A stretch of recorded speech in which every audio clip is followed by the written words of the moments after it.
And we're back for the afternoon session of the 63 kilo women.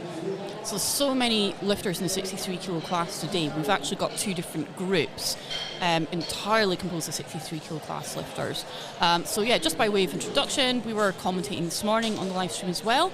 My name's Abby Graham and I'm a powerlifter, and my co-host, I am Amelia Potter and I am a sport performance psychologist, predominantly working with powerlifters, so good to be here.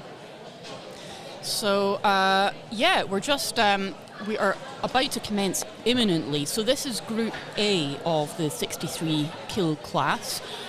So generally speaking, what they've done is they've separated the groups so that we'll probably be expecting to see the winners in the second group, not this first group.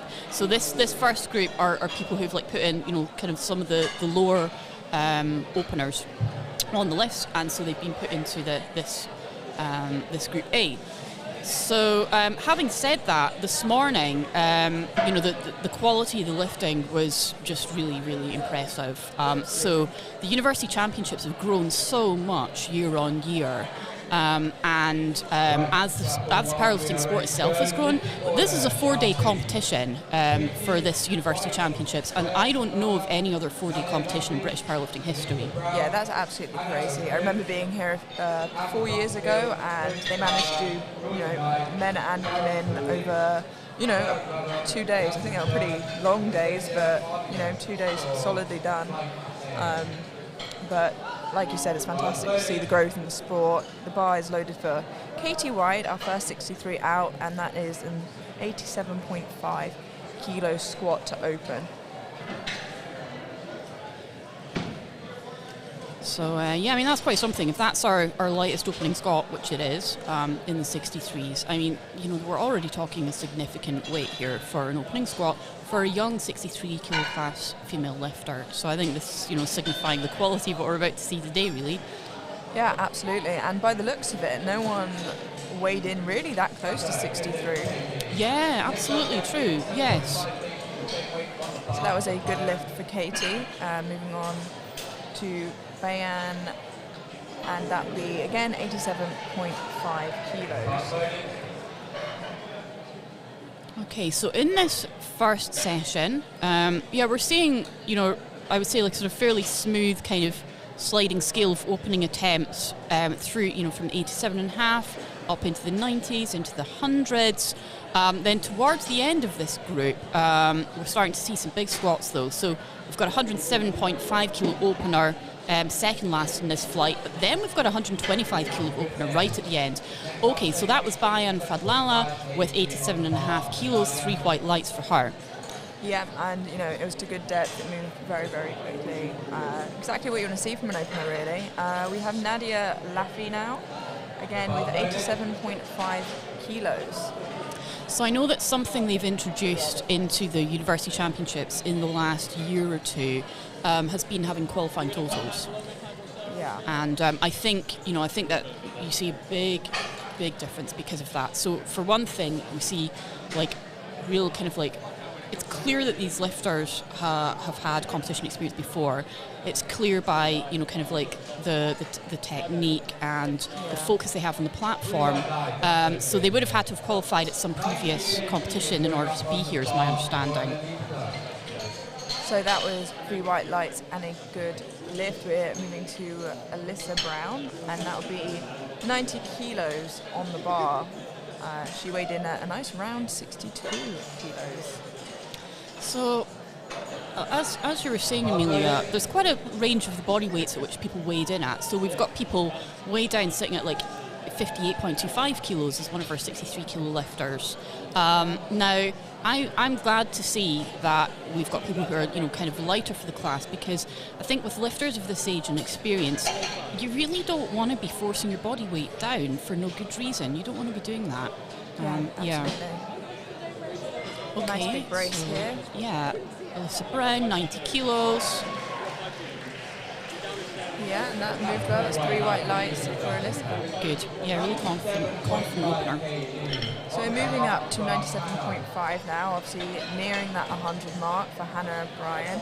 I think it's super interesting as well, and what I love to see is really, the different heights that fill out a weight class. Absolutely. We've got here across both groups, we've got someone with a squat rack of 5 and then someone with a squat rack of 11. Yeah, good point. Absolutely, good point. So yeah, squat rack of height of 11 is so presumably Hannah O'Brien is one of the tallest in the class. Yes, she certainly looks it. But yeah, I mean, people vary enormously with just like naturally how much muscle they can put onto their frames. So I'm actually a taller lifter for the 63 kilo class myself, and I just don't easily put muscle on. That's just how my body type is. But for somebody else who kind of like has a body type and metabolism that more easily adds body weight, they would typically find themselves in the 72 kilo class, or actually that doesn't exist anymore, 69, sorry, the weight class have changed. So they would find themselves in a higher weight class ordinarily. So I'm 5'6", so 3 white lights there for Hannah O'Brien, who we think is probably maybe going to be our tallest lifter in this class. Yeah, it also depends. There are some people with 11 and 10 as a rack height as well, but it depends, high bar, low bar, That's true. And also shoe selection as well will change the rack height just a little bit. Absolutely. Some people, so probably, I'm going to guess that most people are going to be lifting in the heeled shoes, such as what we're seeing on Amber Butterfield just here. Just a little bit of a heel on these like kind of fairly standard Olympic lifting style shoes. Yeah, this is 100 kilos on the bar for Amber's opener. So 100 kilos, it's a big weight for a 63 kilo class lifter. I certainly, when I've been competing through the years, I know that me and many of my fellow competitors in the 63 kilo class, for us opening on 100 kilos was a milestone, Absolutely, and the standard has risen continuously, but 100, still remains that really big benchmark for a lot of lifters. Absolutely. So we've got Sophie Fowler now with 102.5 kilos on the bar as an opener, and that will stay on for Georgia Knight, who is to follow. So Sophie Fowler, a little bit light for the class as well. Totally fine. Of course, that's what we're saying. It's like I don't want to see young lifters kind of pushing their weight down. It just compromises your health for one thing, but also it just compromises your training progress. If you're trying to like keep a body weight that's too low really, then you're just hindering yourself. Yeah, and Sophie Fowler with that opener was very quick. It moved very, very nicely for her. So, still a lot in the tank there. We've got Georgia Knight here, who I believe is from Sheffield University, opening with 102.5. Nice strong walkout.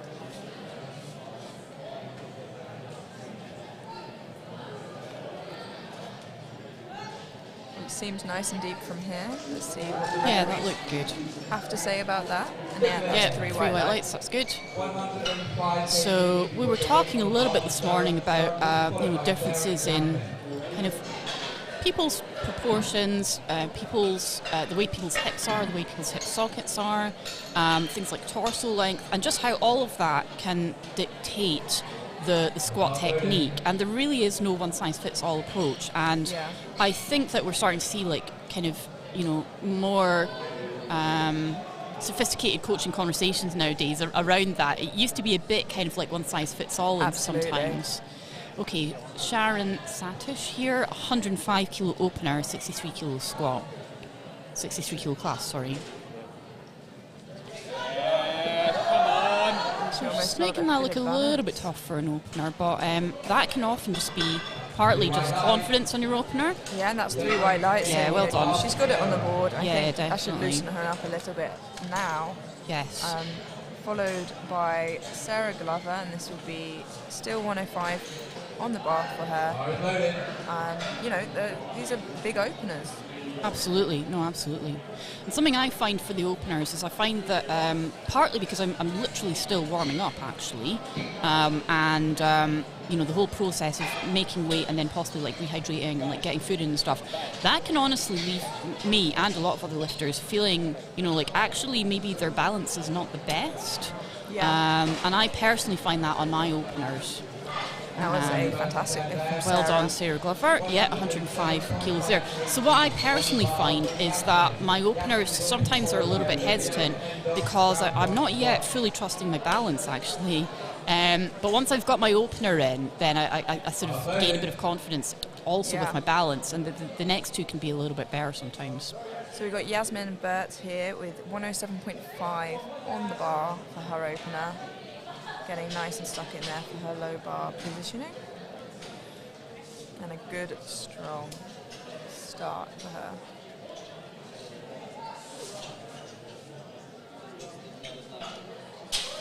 Oh, that was lovely and deep. That is Yasmin lovely. there. Yeah.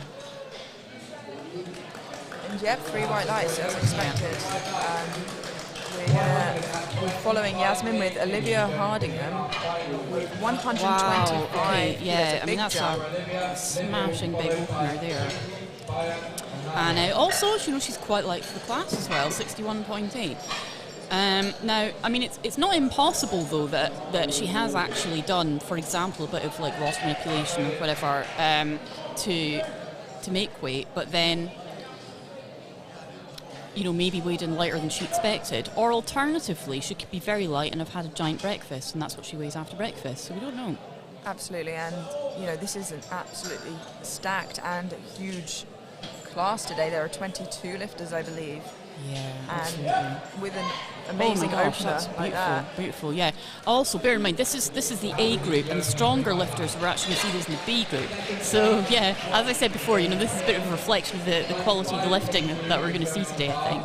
Yeah, and now we're moving on to second round of squats for the A group. But, it's incredible that openers on the A group go up to 125 kilos, and obviously there's still another group of girls who might be lifting heavier to come afterwards. It just shows how incredibly strong all of these women are. Absolutely. So we've got Katie White here with her second attempt, 95 kilos. That's a 7.5 kilo jump from her opener.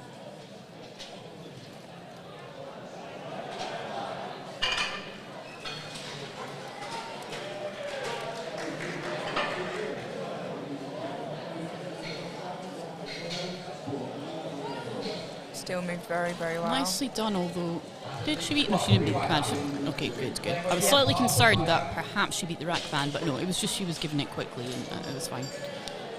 Absolutely, and, it was a very consistent lift all round, I think. It was. The tempo, everything. So we have the same weight in the bar now for Bayern.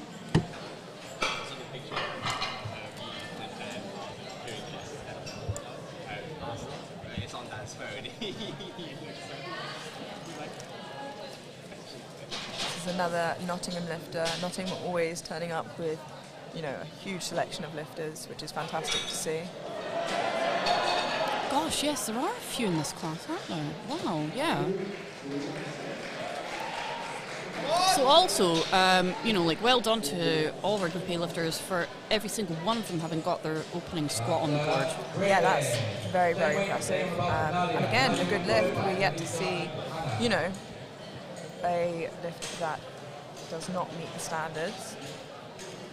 Yeah, this morning we had actually a number of missed openers. In fact, we actually had a couple of lifters, at least one lifter, they actually didn't get their squat on the board until the third attempt. So, yeah, for whatever reason, the 63 kilo class so far are making it look easy. So we have Nadia here, 95 kilos, and, another lifter with no knee sleeves, which, I think it's fantastic to see that people have better knee health than I do. Yeah. It's a good lift. Let's see what the refs say. Yeah, 3 white lights for Nadia.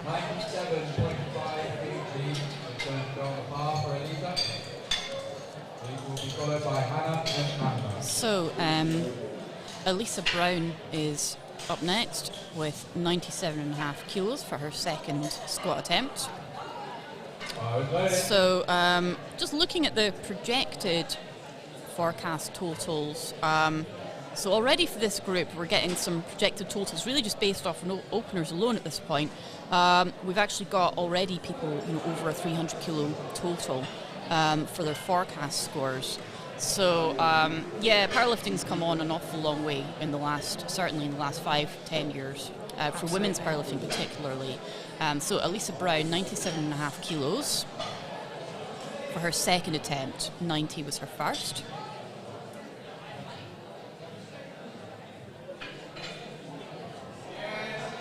Yes! A little sticking That point was a bit tougher. That was a bit tough for a second attempt, but she did get it. Having said that, I think she might have skipped a command there. I think she might have racked that too soon. I don't think it was depth. I think often the issue can be when you go so aggressively into the hole that you can lose control a little bit. Yes. And it is hard to, if you do kind of lose balance or lose that control, to kind of get it back sometimes on squat. No, absolutely, absolutely. So do you think she might have just like accidentally stepped forwards then, do you think? I'm not too sure what happened there. My eyes were on the score sheet. Yeah, I'm not sure either. Okay, Hannah O'Brien, 102.5. That's a 5 kilo step up from her opener of 97.5.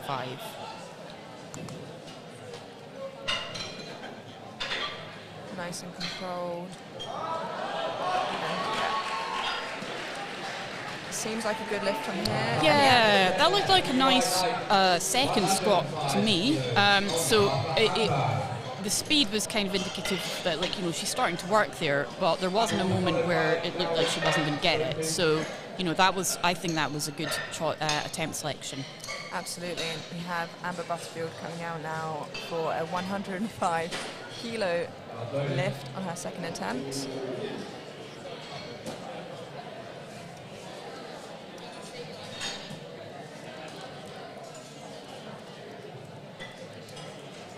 Knowing where she wants to have her hands, getting into position. She's very meticulous about it, which, is fantastic. Taking her time, knowing she's got the time.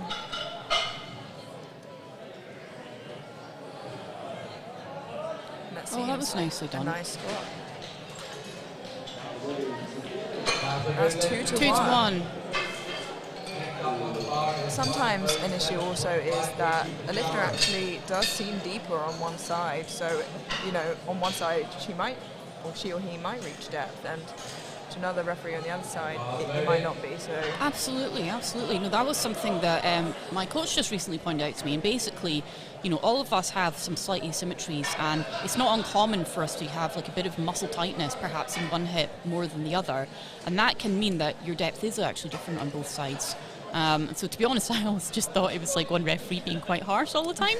But my coach told me that actually that can be a reason why a lifter will get consistently a red light on one side. Okay, so that was, kind of slow for a second attempt, but it does depend on the lifter. And the side referees thought it was good enough. The centre referee wasn't completely convinced, so there's one red light there. So, yes, the lift goes in their favour if it's 2 to 1. But certainly you're playing a dangerous game if you're getting any red lights, actually. So it's always good for the lifters to understand why they got those red lights if possible. I do feel a certain way when it's 2 to 1 and it's the red from the middle ref, because I often feel like it's a hard call to make for the middle ref, and they should always be more in the lifter's favour if they're unsure, because they don't really have a good position. Certainly there. On depth, absolutely. Yeah, I'm not certain of what the red light there was from the centre ref, but... So that was Sophie Fowler with 110 kilos on the bar, and that was a good lift for her. 110 kilos stays in the bar for Georgia Knight. And out she comes, looking very focused. I mean, these are it's just all round impressive weights here, really. I'm certainly intrigued to see what on earth we're going to see in Group B. If this is Group A and they're squatting, most of them are squatting over 100 kilos. Absolutely. Then I'm pretty excited generally. That looked like a very nice second. Yeah. Also, you can relate a lot more to this weight class, I suppose, being a 63 yourself. This is my own. It's true. This is my own weight class. So I've competed myself since 2011, and my first British Championships was in 2012, where I think, if I remember rightly, there was 15 women in total in the entire British Championships. Wow. Yeah, and I came third in my first year of competing with a total of 305. So there you go. Yeah, these lifters are going to smash, mostly they're going to smash that total today. So this is Sarah Glover with 112.5 kilos and rocking some A7 slippers there. Yes, okay, some flat shoes. Yeah. Oh, And nice, that looks nice, nice. fantastic. Yeah. I got to say, I've actually just started using flat shoes again myself for the squat. I love it. The balance, I'm just finding the balance is better. Yeah, absolutely. I mean, I enjoy being as close to barefoot when I'm lifting across the board as possible. But, you know, like we mentioned before, it really, really is preference and mobility, really, in some areas. Yeah, that's true. So the ankle mobility affects the squat a lot. A lot of people don't actually realise that. You can see some, very awkward squats sometimes with a lot of, like, for example, like lower back curvature and people struggling to make depth. And although the immediate kind of thought would be that must be hip mobility or knees, often it's ankles actually that are the limiting factor and push somebody into a poor position right from the bottom. But no problems with that here. So Yasmin Burt, 115 kilos. That was very nice, a really nice second attempt again.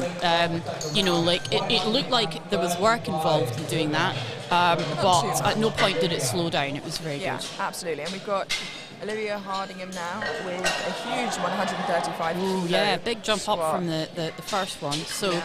I like to take 10 kilo jumps if I can on the squat. I used to do that myself. But it's considered a big jump actually at that level on the squat. But it's if you're able to do it, then it's nice if you can. Absolutely. The bar is loaded for Olivia, and here she comes. Her first squat was very, very quick, very technically good. So it'd be very interesting to see how this 10 kilo jump affects her. Absolutely.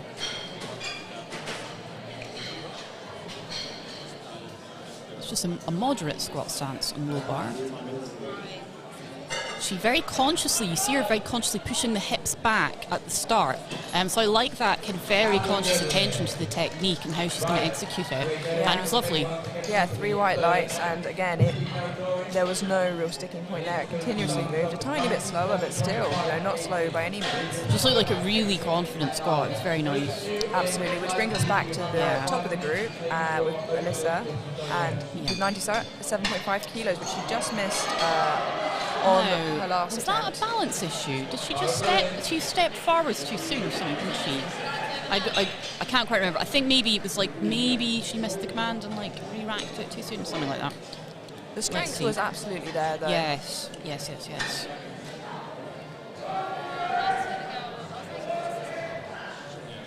So the bar is loaded. I think Alyssa is getting mentally prepared and taking her time. Never too much of a rush. I've definitely seen lifters with 6 seconds left on the squat count and still managing to lift. Yes.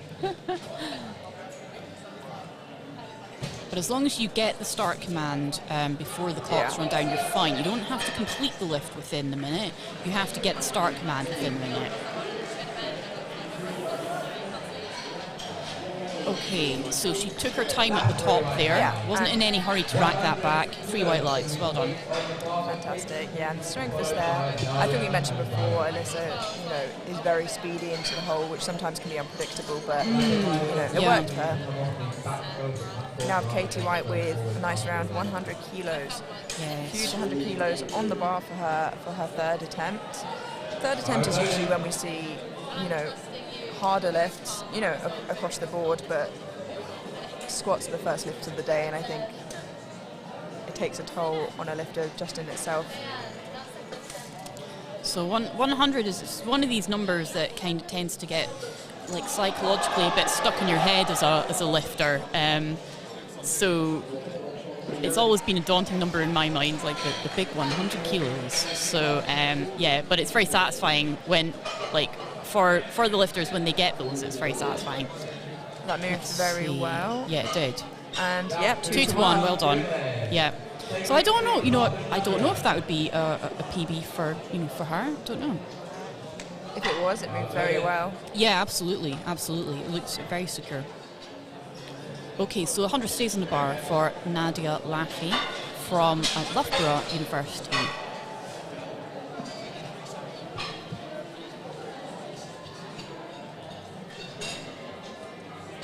So I think certainly in this group, and just for powerlifting in general actually, there's such a variation across all 3 lifts for each of these lifters. So I mean, you know, the squat strength is not much of an indication of the bench press strength or of the deadlift strength. So yeah, so it's interesting to see how it plays out. I think that was a little too heavy today for her, but you know, a great effort. We have 102.5 kilos on the bar now by Anne, and that is followed by Hannah O'Brien with 105. Let's go, Bea.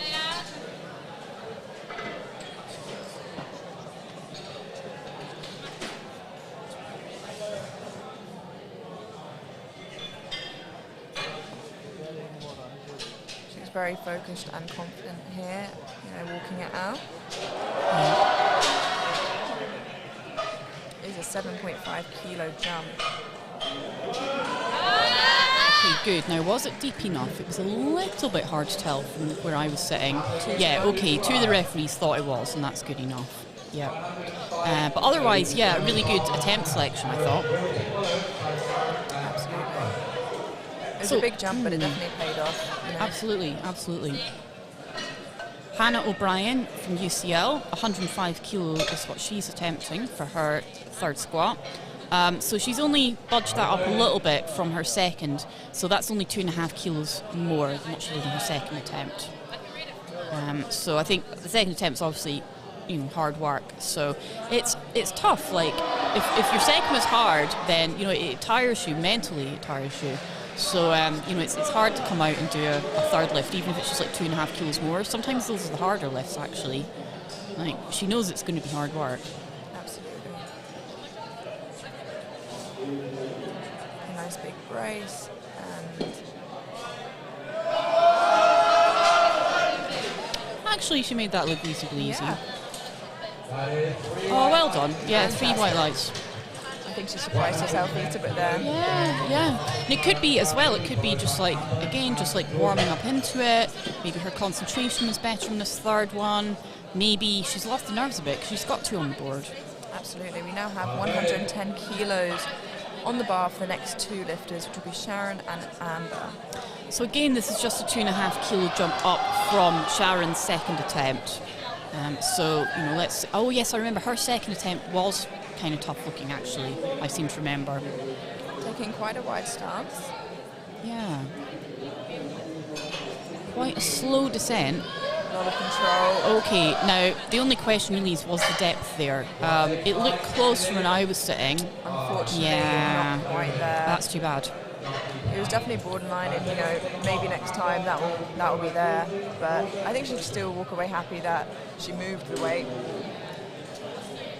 We now have Definitely. the same I mean, bar. apart from the depth, it was technically lovely. Yeah. it just needs to be a little bit deeper. Absolutely. Yeah. We now have on the bar for Amber 110 still, and this is a 5 kilo jump, which is consistent with her jumps before. So I find it funny kind of watching either videos of other people lifting or videos of my own lifts. Like, I don't think you ever really see any indication in the person's face, just how daunting it is to have these kind of weights on your back. Yeah, absolutely. Yeah, like unracking these weights and, you know, kind of standing there with them. Mentally, it's hard. That looked good from here, and it moved very well for a 3rd attempt, and it was 3 Oh, wide well lights. done. Yeah, well done. Very good. We now have Georgia Knight with 112.5 kilos for her final attempt on squats. And she is from Sheffield University. The only Sheffield I've seen so far, I feel. At least on our side of the platform. Oh, yeah, true. Yeah, one thing I'm seeing is I don't think I've seen... Have I seen any Scottish lifters yet? I don't think so. I mean, it's a big ask. It's an awful long way south, and also, as I think this point is out, this is right in the thick of some of the exams. Am I that right? It is. No, not this one. No, I'm thinking of the juniors. Yeah, no, it's not. Okay.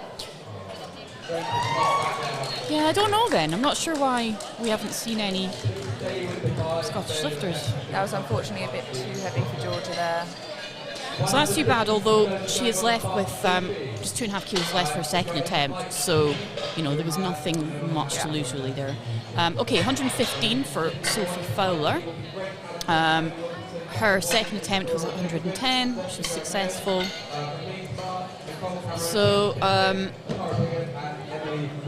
think probably for these lifters, I think for Nottingham, I mean, got quite a big team here, haven't they? So I would imagine they're all kind of just looking to put together a good team total, I would expect, is what they're trying to do here. Absolutely, but I mean, they're definitely here for the team, but themselves as well. So, want to put out their best performance for both. Absolutely. Nice Especially strong. given all the trials and tribulations for any athlete over the last couple of years in their training. There's just been so many uncontrolled factors. Oh, that was close. Oh, Amelia, that to me looks like the kind of squat where maybe with more experience she might have had the confidence to push that out. Perhaps, yeah. I think when you get to that point of a squat, obviously, but you break through it or you don't. It's kind of that point where Yeah. But she'll know herself. Sometimes there have been times when I've come off from a lift like that and been annoyed with myself and wanted to go back and do it again. If I felt I hadn't given it, maybe she doesn't feel like, because maybe she gave it her all. Like she knows, she'll know. Okay, Sarah Glover. 117.5. But it is easy. It's so easy to get daunted. It's so easy to lose confidence when the bar slows down. Absolutely, but lifters really differ. Some people reach that sticking point and have nothing left. Yeah. Now that was lovely. Depth certainly looked there. Yeah, 3 white lights, and it slowed down. She pushed through that sticking point.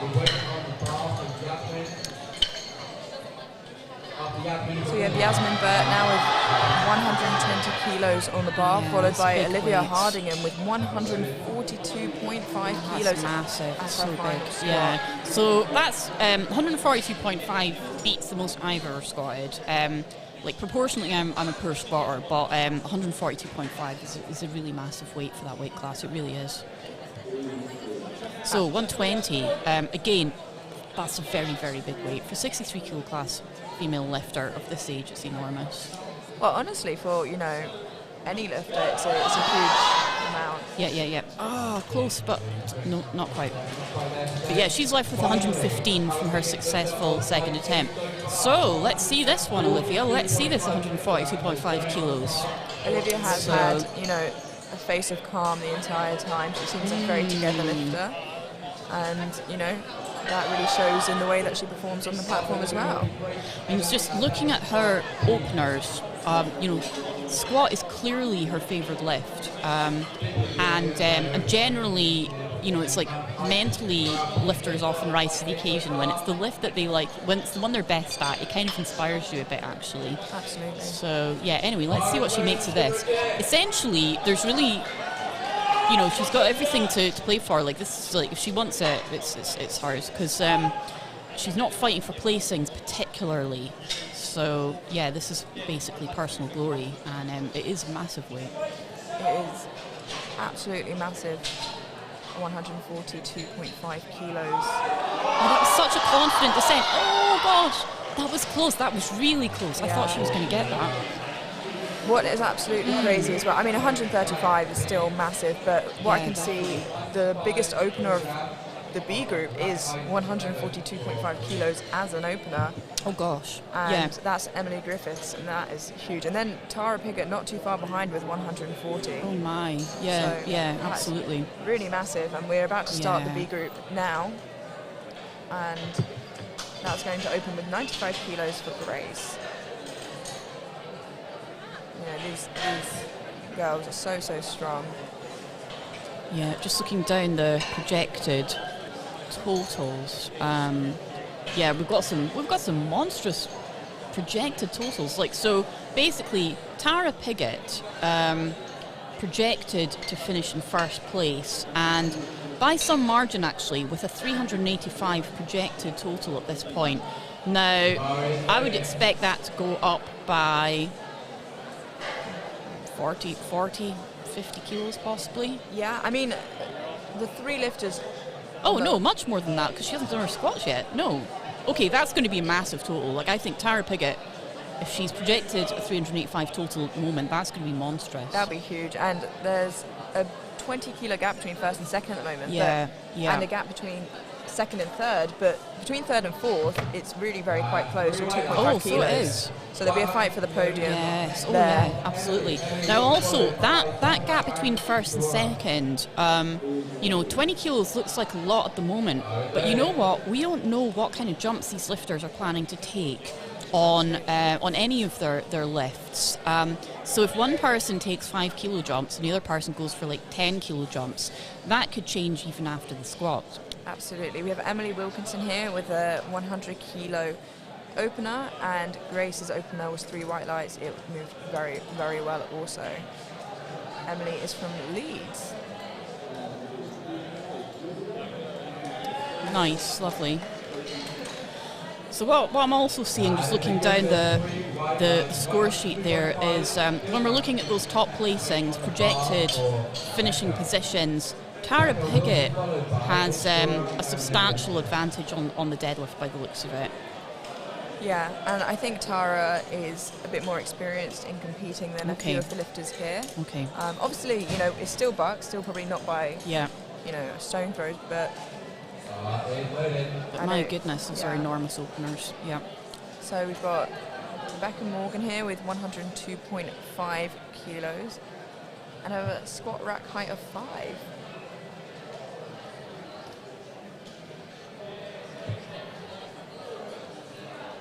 So she's somewhat light for the 63 kilo class at a body weight of 59.2, and so she's obviously a little bit on the shorter side, just judging by the rack height. That moved wonderfully though. Yes, it did. Yeah, and that's 3 white lights for Becca Morgan, and now Isadora with 112.5 kilos on the bar for her opener. So, have we seen another lifter from Oxford yet? I don't remember anyone else as yet from Oxford today. I know that we've had lifters from Cambridge, and there's always a bit of rivalry there. Absolutely. So maybe, I don't know if maybe there'll be some more Oxford lifters a bit later on. But yeah, so far. Isadora repping for Oxford. Yeah.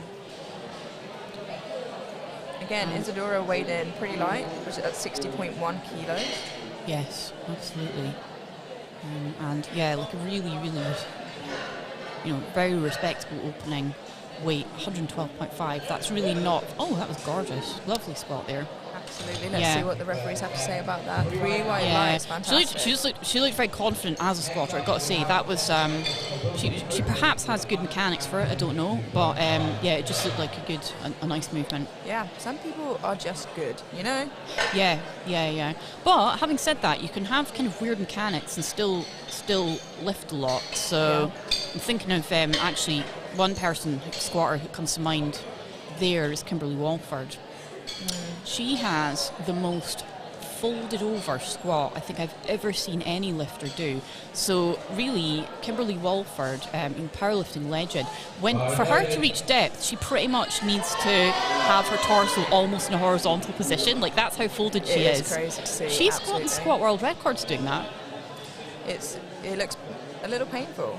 Yes, yes. We've got Jessica Jeremes here with 122.5 kilos in the bar. Apologies if you watch this back and I'm butchering your name, but it's a fantastic weight to open on, and she looks really strong walking it out.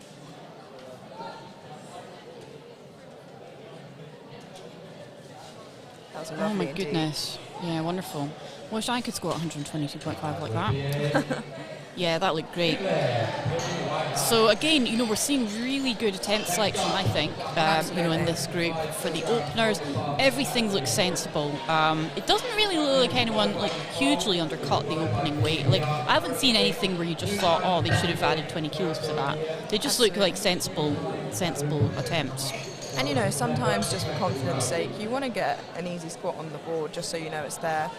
We've got Kathleen Smart from Leeds right now, opening with 125 kilos. So Kat's weighed in at 62.05. So a good weight to have on the morning of. Yes. Yeah, definitely. Seemed nice and deep and moved. Oh my goodness, that was lovely as well. Yep, 3 white lights. Okay, another 125 kilo opener. This is for Nicole Cameron. So we are now, Nicole Cameron is at the moment, she's got a projected 5th place finish. Now, it does look as though there's a pretty steep gradient between 5th, 4th. Yeah, certainly 5th and 4th. It looks like there's quite a significant gap, but that could change a bit after the squatting. So let's see. Absolutely, and again, there's going to be a fight for 3rd on the podium. Yeah, that's going to be exciting. 3 white lights. So that was a little bit slower, you know, as an opener. We have Beatrice Fishwick now with 125 kilos. What a fantastic name. Yes, that is, isn't it? Really, really great. Yeah. I wish that was my name. So Beatrice is from Cambridge. She looks very focused. A little bit nervous, but so would I be, you know. Absolutely. You know, as we were saying, I mean, the opening squat is possibly the most unpleasant part of the whole competition. That seemed very deep from here at least. It looked good. It looked all round. It looked just really nice. Yeah, fantastic. Yeah, very good. Very, very good opener for Beatrice. Now we have a big jump to 140 for Tara. And I want to try and guess that's Warwick Uni. I'm guessing so. I'm guessing so as well, yeah.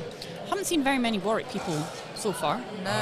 I don't know what other uni walk could be other than Warwick, but I could be wrong. So 140, what a massive opener. Oh my this is gosh. huge, yeah. Tara weighed in at 62 on the dot, so this is well over a double body weight. Now also, not only is Tara opening on 140 on the squat, she's got an 85 kilo bench press opener and a 160 kilo deadlift opener. The deadlift really is where she pulls away. Yes. And that was incredible. Very, very quick. Was it deep enough? It wasn't miles in, yeah, but it was good enough. Yeah, 3 white lights. So anyway, it certainly looks as though Tara is going to be incredibly hard to catch today. Emily Griffiths, though, if anyone can do it, it's going to be her. So yeah, she's opening on 142.5 kilos in the squat. So really, you know, let's see what happens with the jumps they take. It's big support. Yeah. If Emily can gain a bit of ground through the squat, she might be in with a chance to catch Tara. Absolutely. And Emily is from Exeter. 142.5 opener. Wow. Just amazing. You know, this is bigger than you see in some male weight classes openers. Isn't it? Yeah. Fantastic. That moved so well Yes, for Emily there. And 3 white lights. Fantastic. Oh, so what a relief it is when you get your, your first squat. Yeah, actually everybody in the 63s did get their opener, which is so nice to see. We're moving brilliant. to the top of the group again for their seconds. It seems like Emily has put in for a record here. Okay, for 150.5 for her second attempt. So a couple records broken today, this morning on bench and this afternoon. So I think, am I right in saying that those are university records, right? Because they wouldn't be junior records, and I don't think they would be junior records in 63s, but they could very well be university records. Yeah. So we've got Grace Allenson here with 105 kilos on the bar. For her second attempt, this is a 10 kilo jump for her. Getting her feet nice and set there. Oh, that was lovely and deep. That was deep, yeah, absolutely. Oh, it's a bit of a fight. Yeah, again, She when didn't you give up, though. when you hit the hole pretty hard, you do see a bit more of a fight coming up. But if you can get through it, it usually moves pretty well, and that did for Emily there, Yes. which was fantastic. No question of doubt.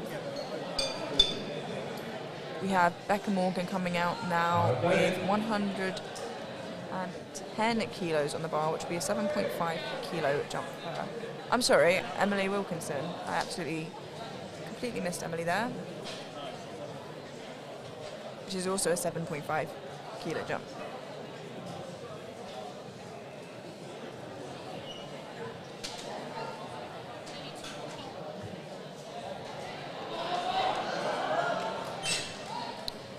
That seems like a good lift. Let's Yeah, see that what was nice. fantastic. 3 white lights. Yeah, a good second attempt. So I'd be very interested to know actually, what kind of level of coaching and training each of these lifters are getting in their university powerlifting clubs nowadays.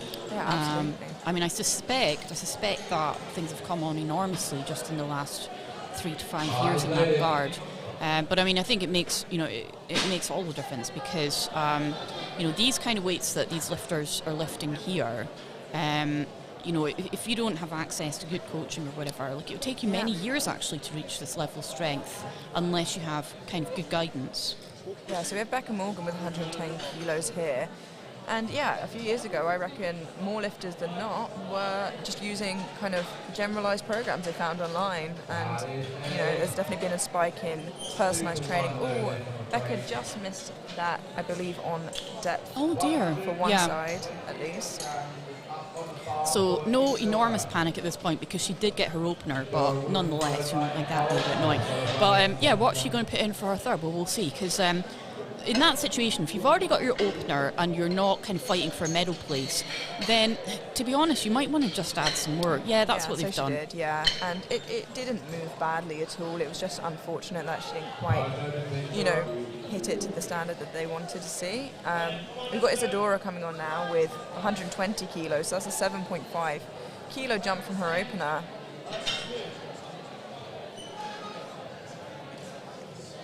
So in terms of how heavy the bar actually feels on your back, I always find that to be a very interesting one. The way that you unrack it can really change your perception of how heavy it is. Absolutely. And that can put you in a mentally different position to do the lift itself, actually. So if you kind of like get 3 white lights, well done there for Isadora. But if you get your torso and your body really tight, if you actually work hard to tighten up your body before you unrack the weight, it actually can really dramatically change the sensation and make it seem a lot lighter, which can mentally help you. Yeah. We have Nicole Cameron with, again, a huge 130 on the bar for her second attempt. And really, these weights are just getting ridiculous. It's only on the second squats at the moment. Yeah, so this is well over double body weight at this point. For the 63 kilo class, in Nicole's case, she weighed in at 61.3 kilos. Yeah, and I mean, that walkout seemed very, very strong. That moved excellently. Was that? Yeah, very smooth. Yes, 3 white lights. Again, the angle we have is so hard to tell sometimes about depth, but absolutely. The referees are in the best place for it, so you can trust their call there. We've got Jessica coming out now for Exeter with 130 kilos still on the bar. A big cheer here.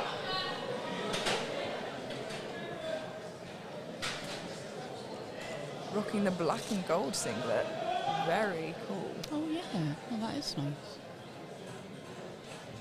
So I think also for any lifters where, if they've got a thriving powerlifting club, and particularly for the female lifters, if they've got some other female training partners within the club, that can help a great deal, I think, with motivating you to train and getting you to, be a bit more ambitious sometimes with with your mindset. And I think that we're really seeing that nowadays in women's powerlifting. I think the expectations are just a lot higher than they were when I started. 3 white lights. Yeah, and Jessica's going to be fighting to get onto that podium, I think, throughout the whole day. She isn't so far away. It's 2.5 kilos. Very true. No, she really is pretty close, actually, to third. So let's see. Yeah, let's...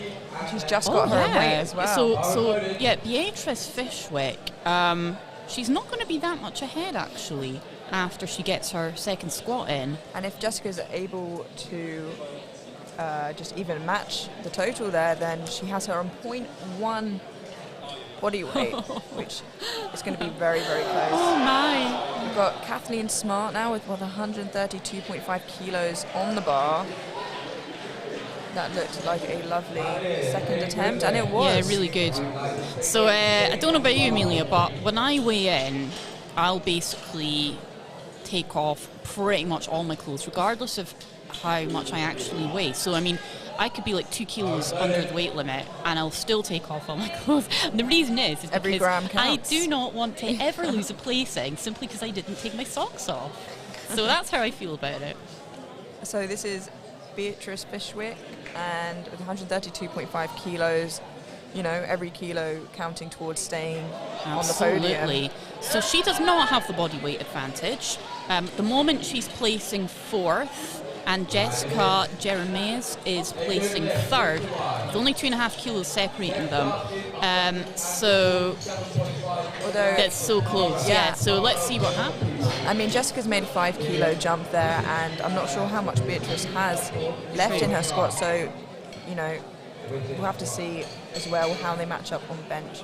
It's quite interesting, actually. Yeah, looking at their bench and deadlift numbers, they're just very evenly matched lifters across all lifts. It's quite interesting that, like, even the way the proportions of, how their squat, bench, deadlift are working out, they're very similar lifters in that regard. Absolutely. And we've got Tara here with a gargantuan 147.5 kilos on her second attempt. And then followed by Emily, who is going to break a record at 150.5.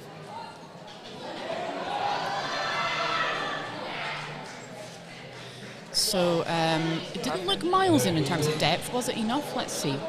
Yes, it was. Very well judged. Brilliant stuff, actually, from Tara.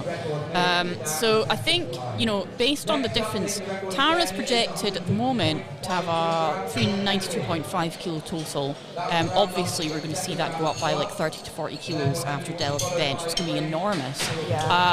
In second place, we've got Emily Griffiths, who's just about to come out and attempt a massive 150.5 kilo squat, which would be certainly a university record, we believe. And Tara is planning on after that, trying to take that record right back. Yeah, okay. So I gotta say, like, the actual title, I think is really Tara's for the losing. If she gets reasonable attempts in, I think she's going to be very hard to catch. This is just an absolutely massive squat for Emily here. And, on her second attempt, so it's safe to think that she might have this. Oh, the depth is beautiful. What a lovely squat. She knows she has that. That was quality. That's wicked. Yeah, 2 to 1. Yes. Okay, so I don't know what the red light was for. I mean, maybe it was depth. It looked great from where we were, but the angle can be very deceptive. So. Absolutely. And like we were saying, sometimes it is deeper on one side than the other. It's just... Yeah. But, huge congratulations to Emily for a new university record, 150.5 in 63 kilo class. Absolutely. Just enormous. And it'd be very interesting to see what she's putting in for her third. If anything, obviously some people, 155.5 kilos. Okay. So Tara will go for 152 and Emily will follow with 155. I mean, wow, that's going to be really impressive if she gets that. I got to say, it didn't look like she had a whole lot left after that. But we'll see. Having said that, Emily is in the position of having to squeeze out every gram that she has. If she wants to finish, if she wants to catch Tara, she has to. And it probably have to be before deadlifts there. Yes, very true. Yeah, she's just going to have to scrape together every kilo if she wants to bridge what is like basically an over 20 kilo difference between her and Tara. So Grace just missed that there on strength. Again, is is something you see often on third attempts, but she had 105, and I think that's nothing to shake a stick at. That's a great amount of weight. She should be proud of that to get ready to warm up for bench now. So, Emily's third attempt. Okay, so was it 155 a minute ago? They didn't change that, did they? Because it's 155.5 now. No, it was 155.5. They did. Ah, okay, they did, fine. Yeah, because you're not allowed to change third squat attempts. Anyways, right. Yes. So again, this half kilo thing could be important, possibly, in the total. So Emily Griffiths will want to have, if she can get a kind of half kilo advantage over Tara, she'll want that. That's a good push from Becca with 112.5 kilos. Let's see what the refs say. Unfortunately, it just wasn't all the way down to depth, but it still moved very well, and she should be proud of the show she put up.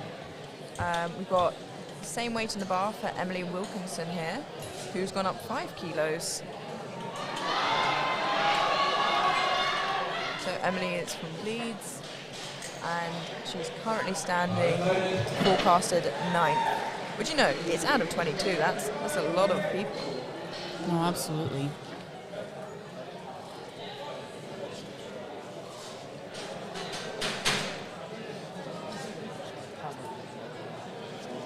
So, some flat shoes here, flat squat shoes. So, we were talking earlier about shoe choice for squats. Oh gosh. Yes, I hope that she. Yeah, well done. Well done. Managed to push that through. And yes, well earned. I'm glad she got that. Yeah, one red light there. So I think that was sort of like a bit of a wider stance, low bar in the way that she did. That does give you probably the best chance to grind out a squat if you have to, which is what she did there.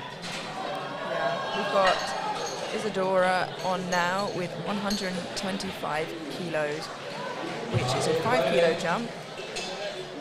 And actually, she's forecasted 8th, and her and Emily are with the same forecasted total currently. But again, Isadora just has her own body weight.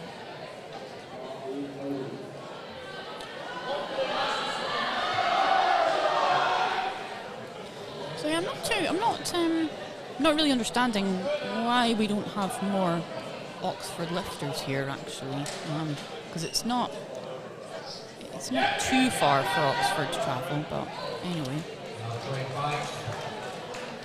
Third squat there, 125. The referees liked it, the side ones did. Centre referee wasn't so sure, but it's good enough. I believe we did have an Oxford lifter this morning, yes. I think we had one. Ah, okay. And then we have Nicole Cameron coming up now with 135 kilos on the bar. So here she comes out now. She is pumped and ready to go. Okay, so just looking at the way her openers are set out, it looks like really, she's a squatter, like in terms of kind of what her favoured lift is. So, perhaps mentally she's game for a heavy third. Let's see. Oh yeah, okay. That was a lovely push through, and that's 2-1, good lift. Yeah.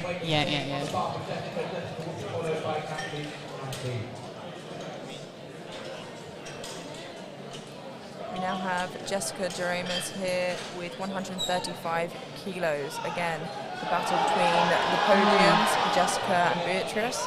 So obviously every kilo counts for her now. Absolutely. So she's gone up 5 kilos from her second.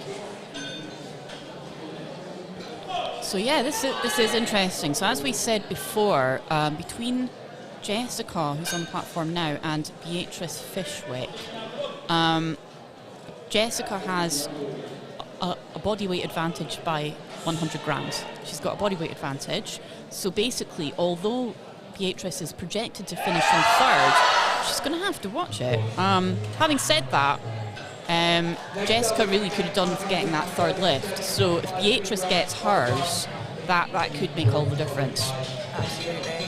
like we said, they're pretty even across the board, so we'll have to see how the rest of the day pans out for them. Now we have Kathleen Smart with 137.5 kilos on the bar for her third and final squat. It's funny, I always feel actually for the placings that I feel like the placings that kind of mean the most are often either third or first. I feel like second, I end up just kind of like wishing I'd come first, whereas third, I feel like I'm really glad to have got on the podium. Do you know what I mean? Again, that looked good from here, and yep, yeah, 3 white lights, very good. Okay, so let's see if Beatrice can just make things a little bit more secure for this third place that she is lined up for at the moment. Yeah. So if she can get this, if she can get this, that's going to really help out versus Jessica Jeremy's.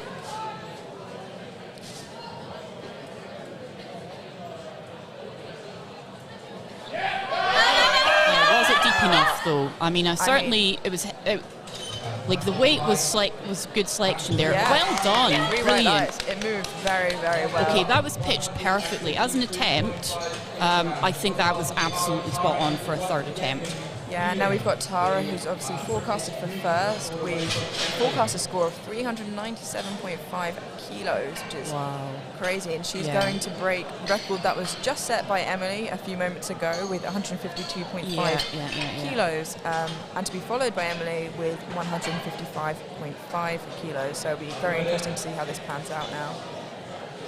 So we're probably looking at a total, like ultimately I wouldn't be surprised if she finishes on like 425 or more is kind of where I might expect her to finish in total. But let's see. Yeah, first of all, we've just got this 152.5 monster of a third squat. So let's see how she does with this. It's just such a lot. It's it's like terrifying weight really on your back. That was great. Yeah. Was it deep enough? It was. It was. Absolutely brilliant. Okay, I mean, she's put herself in a brilliant position now. I think Emily's going to have to do something quite special if she hopes to, catch Tara. But let's see what happens. Let's see. Absolutely, and even if she's not aiming to catch Tara, coming away with the record would be a huge win as well. Absolutely.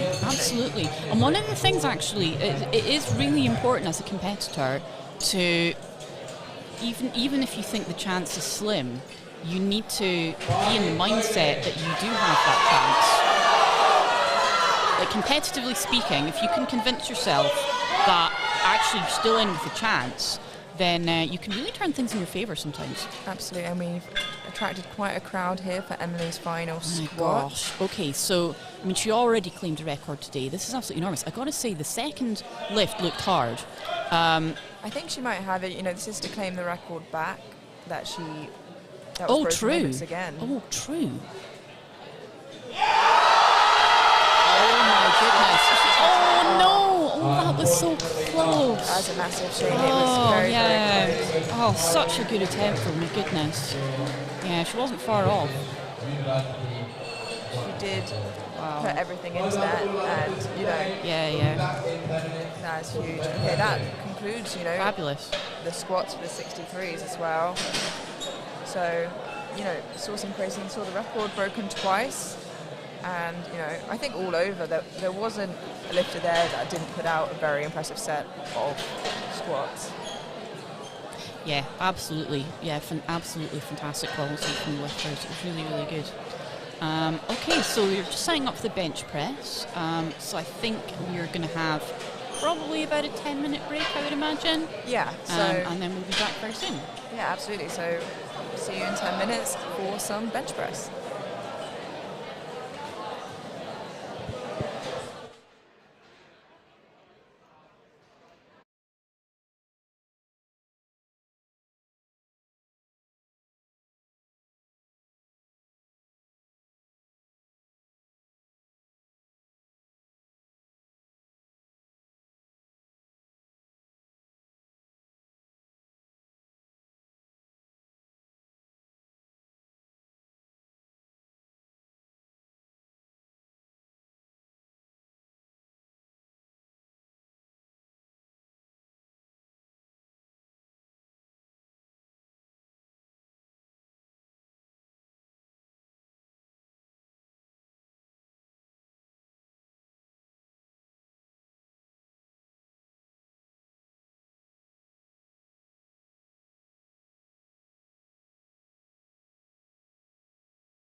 and we're back about to start for the 63 kilo weight class bench press group A. So my name's Abby Graham and I'm a powerlifter myself, and my co-host today, Amelia Potter, and a sports performance psychologist. And you know, very happy to be here. It's been a great day of lifting, and you know, this class has been no less. It's really, really very exciting. There's a lot of weight going on these bars, and we're starting off with a solid 37.5 kilos for Amber Butterfield, and they're just setting up for that now. Yeah, I mean, for lifters of this age, I don't know, you know, in some cases some of them may already have been lifting for a number of years, but in a lot of cases they will have just taken this up at university as a new sport, and so, you know, who knows where we'll see some of these lifters, you know, 5 years from now or even 10 years from now. So particularly, so this A group, these are the lifters with like the lower opening weights versus the B group. So we're not expecting to see any podium finishes from anyone in this group. But what I would say is that, you know, just keep your eye on these lifters, you know, as the years come, because if they stick at it, you can go a long way actually in powerlifting if you're willing to put in the work. There's a nice quick opener for Amber, and that is just waiting on the last referee there. It is a good lift, but I think there's an issue with the button there. Yes, that's 3 white lights. So there's a delay before we had that confirmed. Yeah, so some lifters, they kind of make rapid progress initially, but once that progress starts to slow, an awful lot of lifters actually lose interest at that point. So if you just are willing to put in the work in steadily year after year, you can actually surpass many lifters who are actually essentially more talented, because if they decide to give up, then you can end up succeeding where stronger lifters actually fall by the wayside as the years go by. Absolutely. I mean, natural talent is excellent, but effort is definitely more important for the long run. Okay, so we've just seen that she's been asked to re-rack that there. I think perhaps her hands might have been too far apart. I saw her like adjust her grip, so it could be that her fingers were beyond the legal limit on the bench press just there. That can kind of throw you a bit sometimes. Something like that happens. So she did well to just keep her cool and just execute the lift sensibly. And that's where it really makes a difference. If you've put in a sensible opener, your opener should be something that even if you do get rattled, you can still grind it out. And that was what happened there. Clearly, sensible opener, and she didn't let it throw her. The fact that she was asked to just adjust her grip, and she got 3 white lights. Absolutely, and we've got Sophie Fowler here with the same weight in the bar, 45 kilos, and she weighed in at 59.8, which is very light for the 63s. Again, like we said over and over, it's nice to see them not forcing into a weight class, especially at this age. Absolutely. Yeah, I mean, as somebody who basically has to make weight pretty much every competition I do. Okay, 3 white lights there for Sophie Fowler, well done. Yeah, the whole process of making weight, it's just not enjoyable in the slightest. Unless you have a compelling reason to do it, it's really better to just go up to the next weight class, because it's quite miserable. Like making weight, it gives you a miserable couple of days leading up to the competition, and then the competition day itself, you end up being absolutely ruled by the need to rehydrate and eat at every possible opportunity. So you require complete discipline throughout the entire competition if you're coming in not really having, you know, eaten or drank enough. So this is Georgia Knight with 45 kilos on the bar for her, to be followed by Bayan, and that would be 50 kilos on the bar. So particularly for relatively young female lifters, the bench press is the one that takes years of dedication to actually bring up to the level of what their other lifts are, because women just naturally don't have a lot of muscle in their body, and I think that's due to, I think that's the impact of lower testosterone levels generally, is that muscle is not naturally there developed. So, but with a lot of work and dedication over the years, then female lifters can indeed build that upper body muscle, and then their bench press starts to make a bigger proportion of their total actually from more experienced powerlifters. It takes a lot of work though. So a 50 kilo opener for Bayan Fadlawa from Nottingham.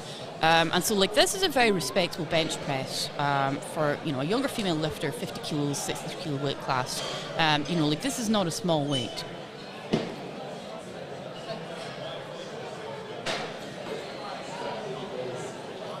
Nice strong position at the beginning there.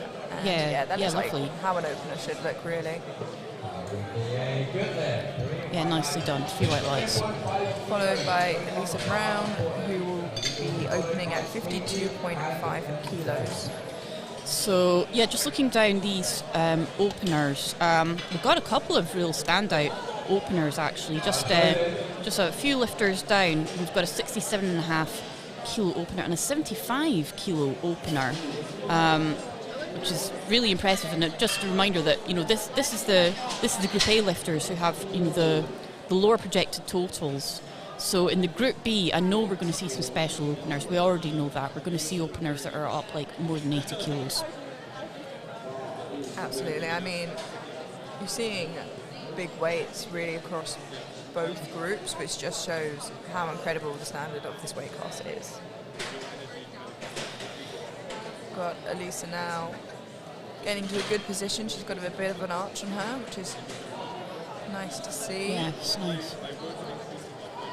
Yeah, it was well controlled in the descent. Really nice, actually. In fact, the way up was actually probably a little bit faster than the way down, and that was kind of indicative of the way she controlled it.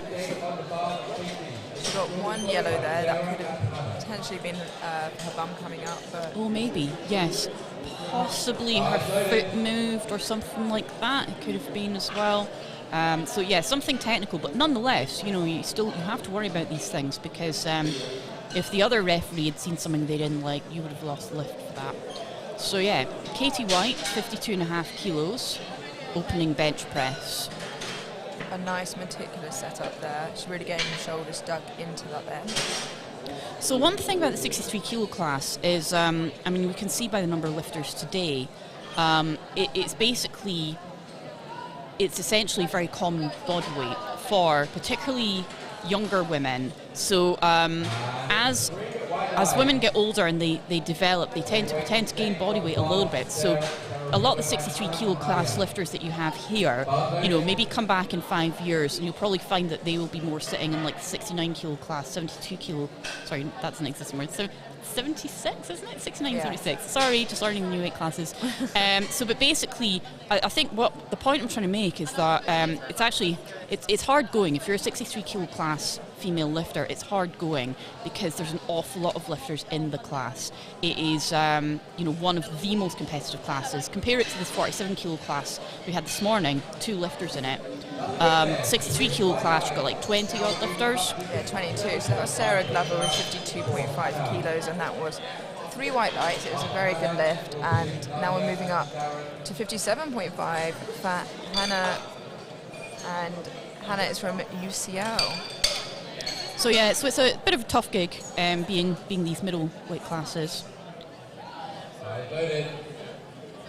So bar is loaded for Hannah, and she seems, calm and collected heading onto the platform. I think it's definitely very necessary for bench. It's very technical. Absolutely. No, I couldn't agree more. It's the one where because there's 3 commands. You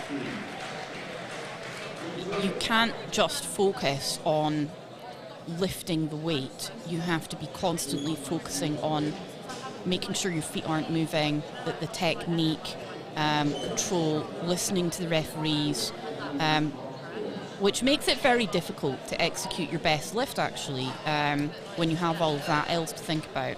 That was very nice from Hannah. Yeah, very good nicely done. 3 white lights.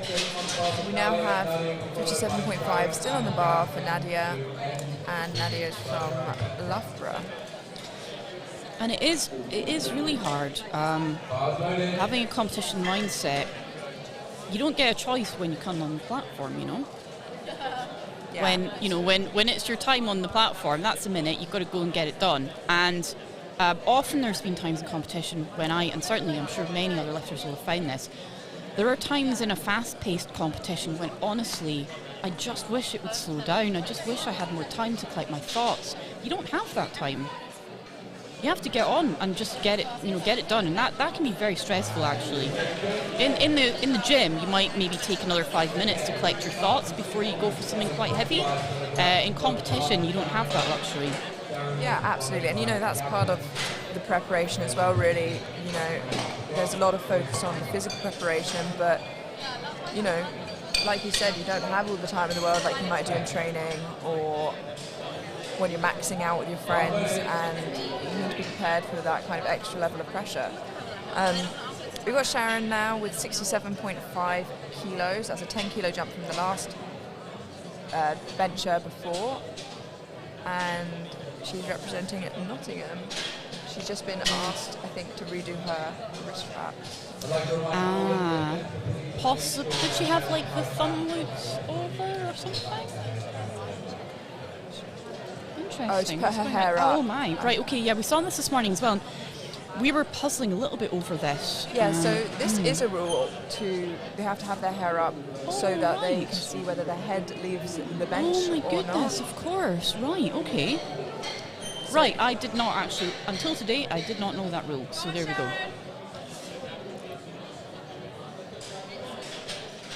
I actually saw, what competition was it I was watching? Something not that long ago. Time out here. Oh my gosh, she has. Yeah, that's unfortunate, right there. Oh, that's what a shame. Oh no. Okay, so I hope that won't, unsettle her too much.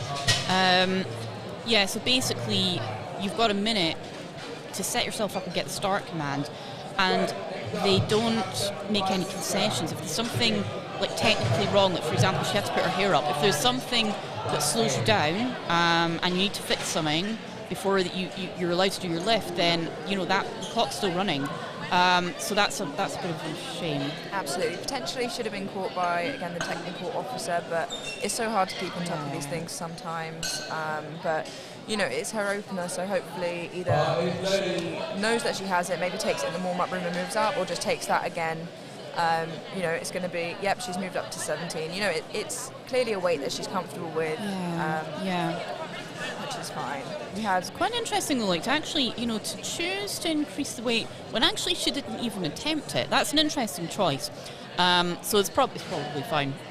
Yeah. I can understand it if she'd executed it, or like had a chance to execute it. I could understand going up, but let's see. So Yasmin Burt with 75 kilos. Gosh, that looked easy. That looked very easy for her, and that's 3 white lights. Yeah, excellent. We're moving back really up to the top of the group. Really impressive opener. So we're back at the top of the group A with their second bench press, and we've got 42.5 kilos on the bar for Amber Butterfield.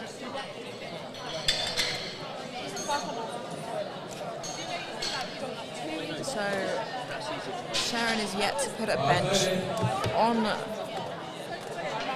but she seems confident enough to move it up to 70 kilos, and a lifter knows their lifter better than anyone watching usually. Absolutely. Another thing I was wondering actually is how well the coaches that are here today know individual lifters. Yeah, I mean, it could be a case of they're individually coached by that lifter, or if it's a group situation. And very dependent on coach to coach as well. So so that's 3 white lights for Olivia, and that was 50 kilos. So I think it's all credit. I think it's all credit to the lifters, and it's all credit to the coaches that we are seeing like very good attempt selection in the main. I think we're seeing like very sensible weights getting selected. Sorry, I made a mistake there. It's Olivia on now. It was 3 white lights for Amber, and now we are seeing 50 kilos for Olivia, whose 45 opener looked very, very good.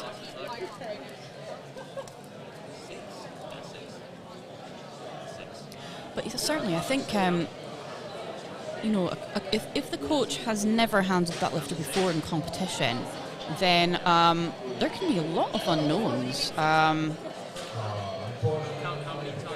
Okay, that was too heavy. Yeah, that was too heavy, unfortunately. So, Olivia, she did get her opener. Be interested to see if she manages that on the third. It's the kind of thing where it's like, if it's just too heavy, then, usually a person won't get it on the third attempt. However, you do see exceptions, and that can be pretty cool sometimes. Okay, Sophie Fowler, also 50 kilos. She also opened on 45 successfully.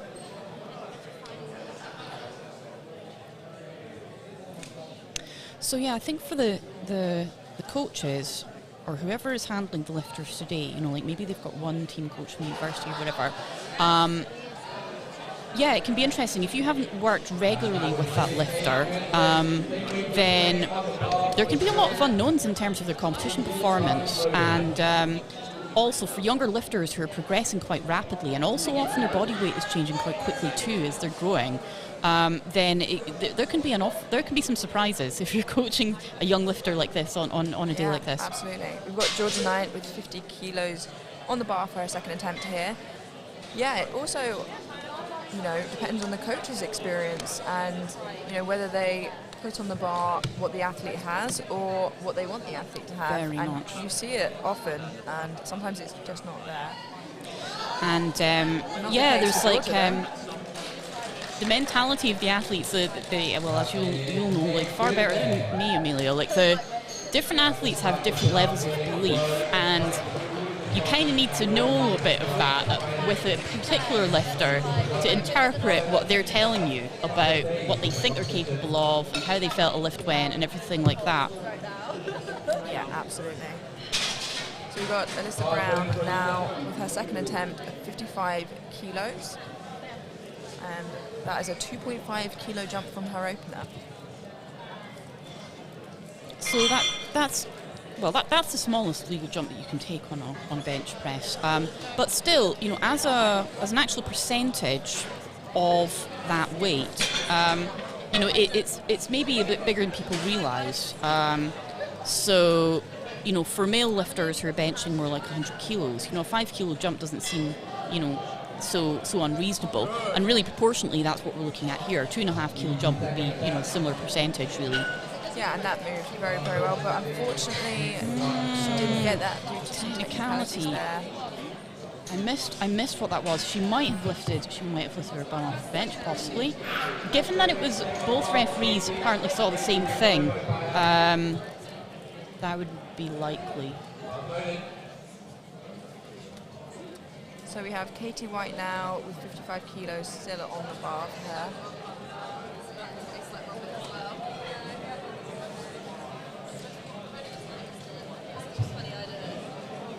So sometimes people will argue in favour of having dark-soled shoes for the bench press. The reason being is it makes it very, very hard to tell if there's any light underneath the shoe or not. So it can give you slightly reduced chance of getting red lights from the side referees, because they're a bit less sure of whether the heels are touching the floor or not. I'm not sure what the referee was saying. Centre referee saw something she didn't like. Possibly the grip was too wide.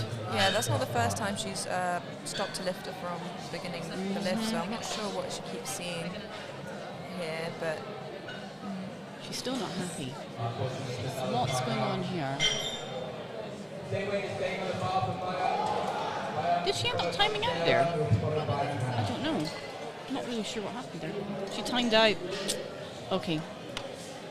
That's unfortunate. Luckily, she has got a bench on the board, so she can just come back and take that again. Yes.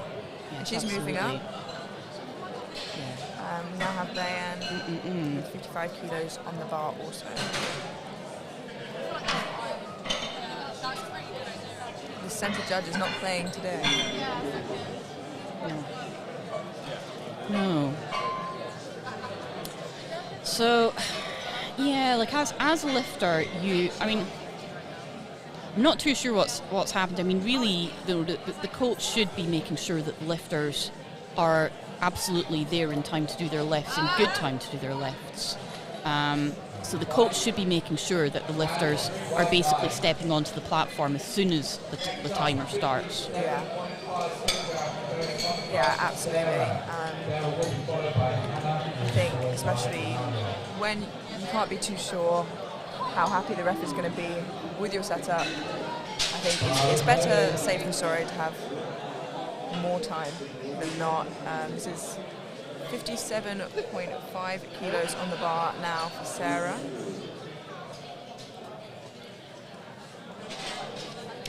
But having said that, you know, we've got coaches who are handling more than one lifter today, and you know, that can be really hard. Like, depending on how many lifters they've got, and also if you're handling several inexperienced lifters, that can make things very hard for the coaches indeed, actually. So we don't know what's happening there. In this group, no one here is actually going to be shooting for podium positions. So I mean, from that point of view, you could say that, you know, they can kind of get away with these little slips here and there. I think for the individual lifter, they will still want to have the best day possible, you know, for them though. And we have Hannah here with 62.5 kilos on the bar, and it was a lovely bench beforehand from Sarah. And we've got a nice setup here. I like her shoes a lot. I'm noticing that a lot today. More than usual, I feel. But yeah, I mean, you often see people asking, particularly in the like powerlifting Facebook group and stuff, you know, like, am I strong enough to do my first competition? People will ask that so often, and the answer you'll get from every powerlifter who ever competed themselves is like, there's just no such thing. As long as you can bench the empty bars, if you can lift the empty bar, or like the bar with collars on all of your lifts, then you're legally strong enough to enter a powerlifting competition and compete. Absolutely. And the sooner they do, the better, because getting good on competition day is an art, and it takes many goals. Absolutely. That was a good lift from Hannah, and 62.5 remains on the bar for Nadia. Absolutely, you know, there's never a bad time to start, and regardless, you're going to grow from your first competition onwards. So, you know, if you're waiting to enter and you're waiting until you're at a certain strength, then just do it. You'll reach that strength eventually, but you know, go now. So that seemed a little too heavy for Nadia there, unfortunately, but yeah, she does have her third attempt that she can retake it if she so wants to. And she managed to get her opener. Now Sharon, on the other hand, actually missed the opener, but then that was to do with, like, first there was a technicality and then the clock ran down. Yeah. Which was just a bit unfortunate. So hopefully she just like settled herself. Hopefully she should be absolutely right there now. Yeah, right, ready to come onto the platform straight away. Let's see. Her opener was 67.5. Yeah, here we are. She's wasting no time whatsoever to get onto the platform this time. She has moved up to 70 as well. So yes. It's 70 for Sharon, and obviously everybody wants her to get this lift. Yeah. I'm sure the centre referee has eagle eyes currently. So there's a bit more pressure on her now than there would have been. Let's hope it doesn't phase her. Oh my. Okay, that is not an easy lift. Hopefully that she did get that, and that was she got away with a big sigh of relief from Sharon there. That was that was a little bit of a dicey situation there. A risky move, but it paid off. Yeah, luckily. I gotta say, I'm not sure she's got a whole lot left for her third attempt, but it's okay. She got one on the board, and that's all that's needed at the moment. Absolutely, and maybe that was what her predicted second was anyway, even if she did get her first. So, you know, better your second than your first in terms of weight, I suppose. Yeah. So they're putting 72.5 on the board because basically there's nowhere else to go really for a third attempt. Yeah. It depends on the lifter. Like, I got to say actually that for me personally, I would probably rather just save some energy and have a break rather than take a third attempt. Like, I'd be amazed if she gets that. Like, I don't want to count her out, but I personally would be really surprised. So this is the first 80 kilo bench of the day from Yasmin for her second attempt. That's a 5 kilo jump from her opener. And she's got a big crowd supporting her here today. And that looks good to me. Yeah, that was really nicely done. Yeah, beautiful. Great white lights. Yeah. So again, it's hard to know from an individual lifter. It doesn't look like she's got a whole lot more in there, but that doesn't matter. That was a really nicely executed second attempt. It was really, really lovely. Absolutely. We're heading to the final attempts for the first group of 63 lifters, and it's Anne Butterfield with 45 kilos in the bar, which is a 2.5 kilo jump from her second, which she did get. So I think we'll probably see quite a lot of missed third lifts on the bench press, particularly.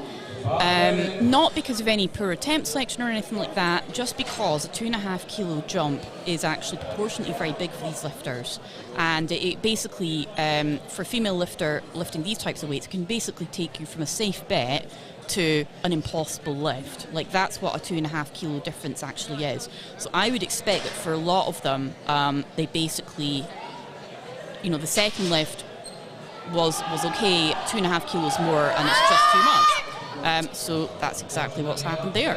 Yeah. So it's not down to poor attempt selection or anything like that. It's really just that it's a big jump. And you often see, that third attempts are going to be difficult, and really they're very close to falling, either way of the fence, of getting it or not getting it. Occasionally, obviously, you see people who do get better and better as the lifts go on. Their confidence, they warm up a bit, they chill out a bit, and it's just works for them in their favour that way. We have Olivia Hardingham now at 50 kilos on. She missed this for her second, so let's see if she is able to get this for her third. I kind of feel like the bench press, more than any of the other lifts, is kind of... Unfortunately not It's there down today. to technique, and I'm not really sure that there's that much you can do to grind out a bench press. If the strength isn't there, on a squat, if you're really determined, I think that a grind can make the difference. And the deadlift, absolutely. Like, digging deep on a deadlift can gain you quite a few more kilos. I personally find on a bench press that it's less affected by energy levels for me personally. It's less affected by kind of like whether I'm psyched or not. Like, it has to be executed technically well, but beyond that, it's like, are you strong enough or are you not? Whereas, deadlift and squatting, to me, comes down more to mental attitude and determination. So this is 52.5 kilos in the bar for Sophie. Slow grind, but very it looks nice. Like that was lovely. Yeah. That was lovely. So that was basically pitch perfect attempt selection there that we saw from Sophie Fowler. She opened on 45. She did 50 for her second bench press. 52.5 was clearly right on her limit, and she nailed it. Perfect. So Georgia is following the exact same weights as what Sophie just did. So she opened on 45 and got it. She got 50 on her second attempt. Let's see if she can also get this 52.5. Let's see. And actually, the weight on squat is matched as well, and only so it is. The opener in deadlift is 2.5 kilos heavier for Georgia. Yeah, they're so really close. They are very, very close to each other. So that might give them a little bit of fun, actually, in terms of... although they're not kind of like looking at podium finish or anything like that, it can be nice to be chasing somebody for a little bit of a fight. In that kind of way, that can be quite nice. Okay, so that was just slightly too much. But she didn't have another option, really. As we've said, the 2.5 kilo jump is actually quite big in this weight class for these weights. And so, it was good attempt selection. It's just that, smaller increments would be nice in women's lifting, to be honest. We've got Elisa Brown now with 57.5. She attempted 55 on her second attempt and was not quite able to get it. And yes. This was for a couple of weird reasons. I believe she timed out. Oh yes, right. Yeah, that was unfortunate, wasn't it? Right. So we're all hoping she can get this. She went up anyway, so she must feel confident that she has this weight. And also, she got her opener as well. So again, considering like it's not a case of she's not kind of like missing podium finish or anything. It's a case of like, if she wants to go for this, there's no reason not to. Absolutely.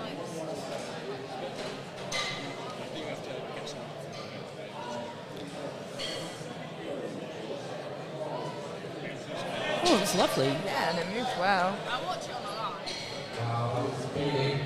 Yeah, and that's 3 white lights. Yeah, for very Alyssa good. there. Now we have Katie with the same weights in the bar. Again, missed her second at 55. Very similar to Alyssa there. No. Was it Katie who it was just too heavy, right? Was it? Let's see. So one of these lifters, basically, it was just too heavy. So let's. No, it can't have been her. No, sorry, it was Nadia, wasn't it? It was Nadia. Okay, let's see what Katie makes of this.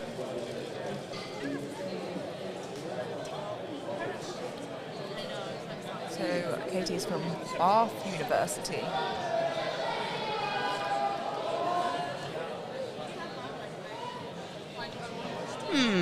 Okay, so that was too heavy. Yeah. Too bad.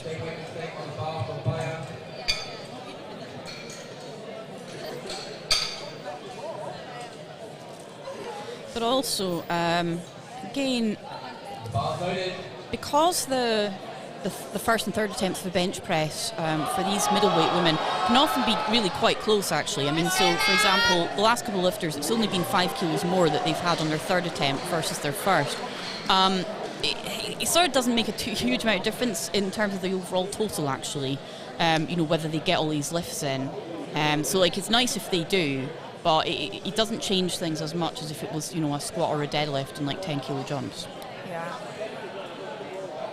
We've got 57.5 kilos in the bar now for Ben, and she has got her first and her second. She's gone up 2.5 from her second attempt. So let's see if that was the right call for her. Oh, lovely. And that is a nice looking third. Yeah, really nice. Yep, really good. Yeah. That descent was quite slow, actually. So I wondered, in fact, whether it had been too slow and she might have lost energy, but it was great. Yeah, it is interesting because I think different people definitely benefit from different approaches. I know that when I'm benching, when I am more controlled and slow on the way down, that I find it easier to just control generally. And some people really do just kind of benefit more from dumping it to their chest and using the power from there. Yeah. I personally struggle a little bit because I find like if I sort of mentally am committed to kind of executing a movement powerfully, that does tend to mean that I want to do a fast descent and like make the whole thing quite explosive. But that can cause you trouble because it can get the press command to be really, really late. So so that one I personally struggle with a bit more. That was a good lift for Sarah at 60 kilos. Really good attempt selections for her there. And now we've got Absolutely 62.5 kilos in the bar for Nadia, and she just missed that on the lift before. Oh yeah, so this is she's retaking it now. Was this maybe this was like timing out or something like that? I'm not quite sure. Let's see.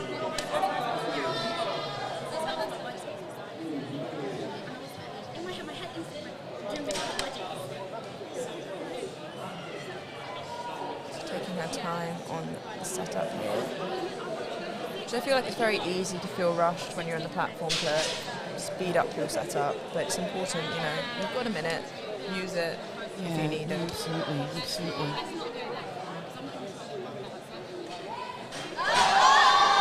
No. Unfortunately, a tiny bit too heavy for her today, but she's definitely going to want to come back to get that weight at some point.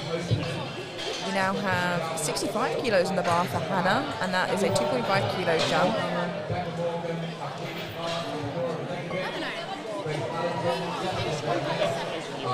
Okay, so just looking at the subtotals for this group, we're already seeing some forecast totals going into the 300 kilo kind of region, which is, it's a really respectable total for that body weight of lifter. But yeah, we know that we've got some absolutely monstrous totals coming up in the next group. But yeah, huge depth of talent in the 63 kilo class today. Absolutely, and like you said, in a few years' time, maybe they're in the same weight class, maybe they've gone up, maybe they've gone down. There's really no way of telling where these athletes will be, but they've started at a very, very strong pace. This is 65 kilos in the bar for Hannah, which is obviously above body weight for her by about 5 kilos. She weighed in at 60.9. Yeah.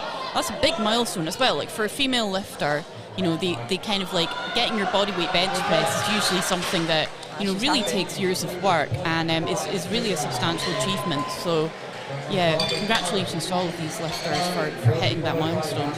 So Sharon obviously didn't get her first lift due to a bunch of technical reasons, and then went to 70, got 70, but it was quite difficult. It was. Obviously 72.5 is the only place she can go, but it'd be interesting to see if she's more relaxed now, so it moves better. Absolutely, yeah.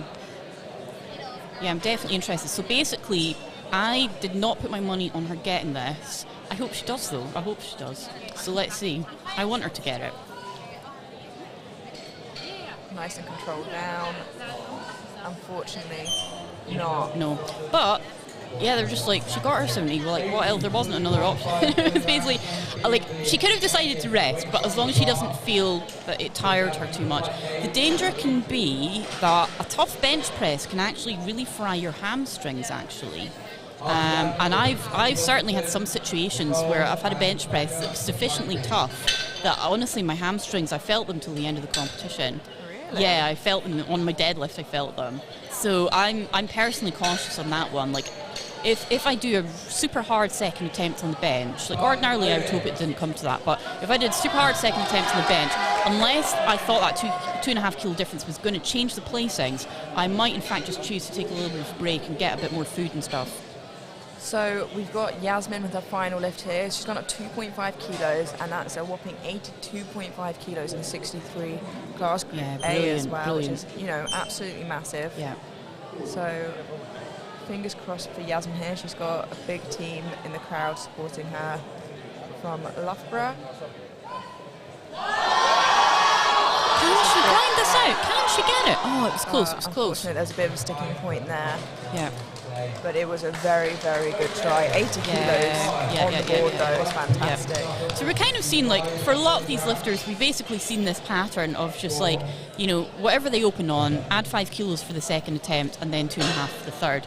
And it's almost like there's kind of almost not a lot of strategy in choosing bench presses for women at this point.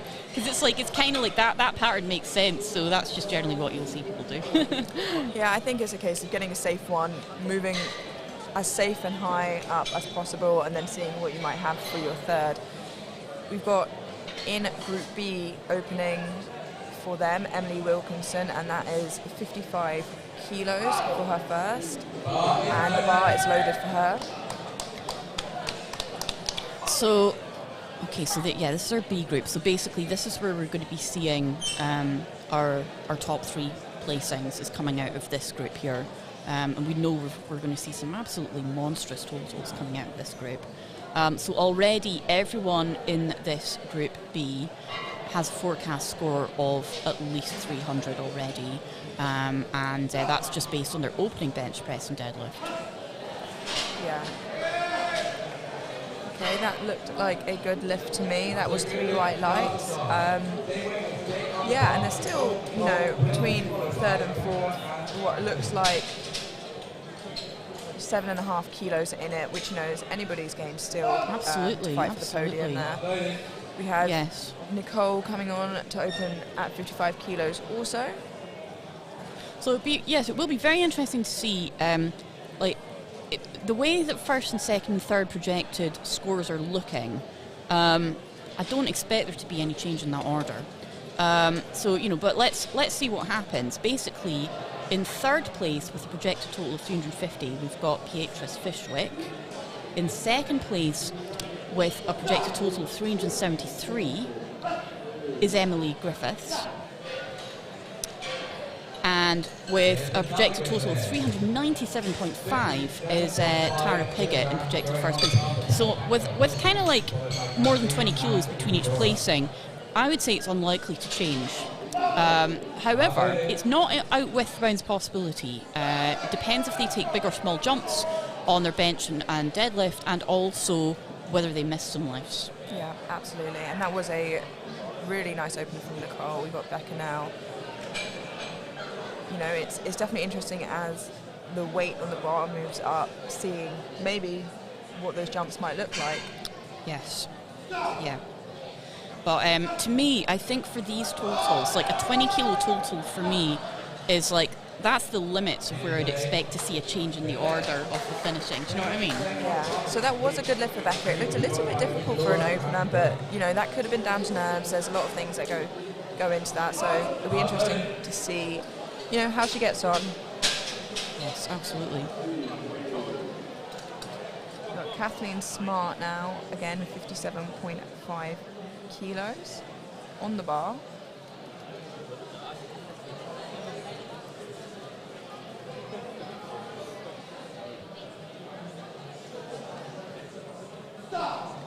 So we're now just around the kind of close to the bodyweight bench press kind of area now. So for Kathleen, she's still a couple kilos short of what would be benching her own body weight, but that was just the opener. So most likely she'll do bodyweight bench presses for second, third.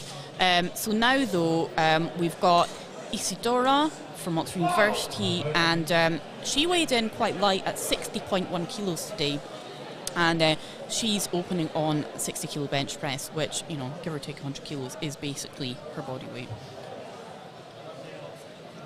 So that's, it's a real milestone for female lifters. To bench their own body weight is a significant accomplishment. Absolutely, and, to get that recognition in competition, just makes it all that much more sweet for them. Doing a good setup, she's getting nice and tight, and the bar is hers.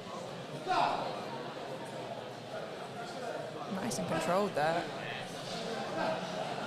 It moved very well. It did. It really did. It was nice. Very well done. Very well done. I've got to say, it looks like sort of a little bit of a sort of like unsettled start. So I was a bit worried that maybe it would look harder, but it really looked so easy. So that was good. She made that. Well, she made that look like an opener, which is exactly what we want to see, really. Absolutely. We've got Grace Allenson now, opening on 65 kilos. So again, the opening weights, you want them to be a weight where even if you lose concentration, even if you're in the wrong position, even if you lose, focus, everything, that you can still get the lift no matter what, basically. And so that's what we saw there, is like maybe she was a bit unsettled, the last lifter. It didn't matter because the opener was sensible. Okay, so Grace, let's see, 65 kilos. Beautiful. Wonderful. Really nice bar path there.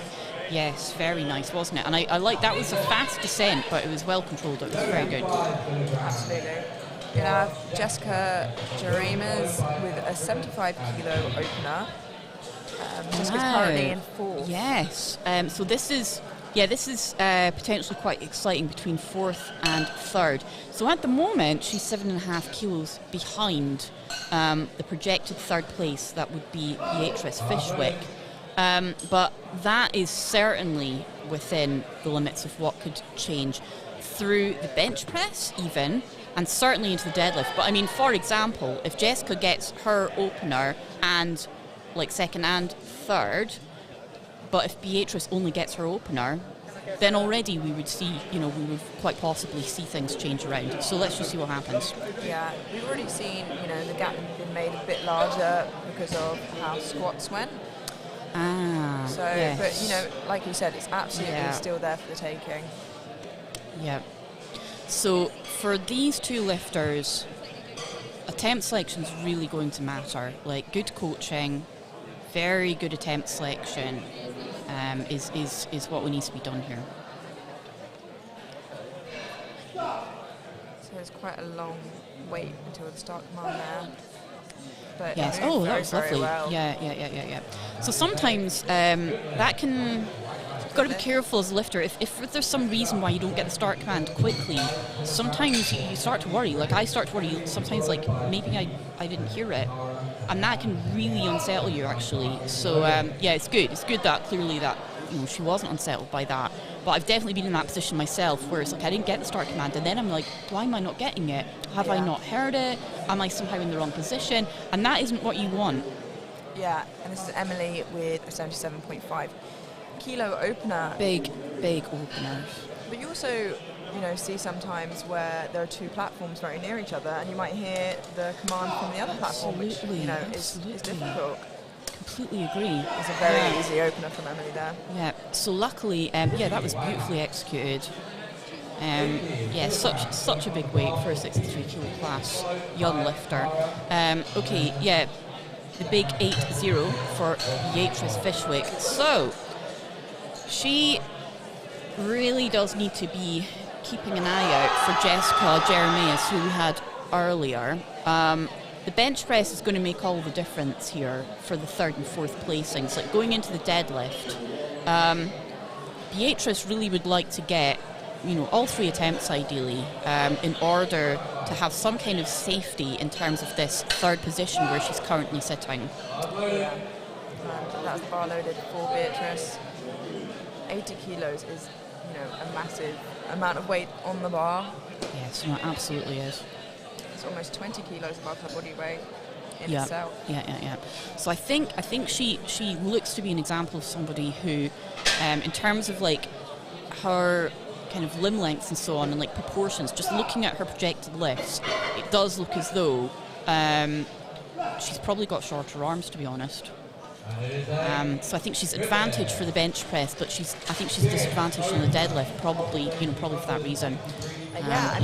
Tara here with an opener of 85, she's got a bench press rack height of 2, which obviously is pretty small, but then she's also got a deadlift opener of I'm going to be so interested. So the question in my mind is she a sumo deadlifter? That would be in my mind, because if she does have shorter arms, then the way around that would in some cases be to do a sumo stance. But let's just see, because that might not be the case. Her numbers are actually incredibly well rounded for a powerlifter.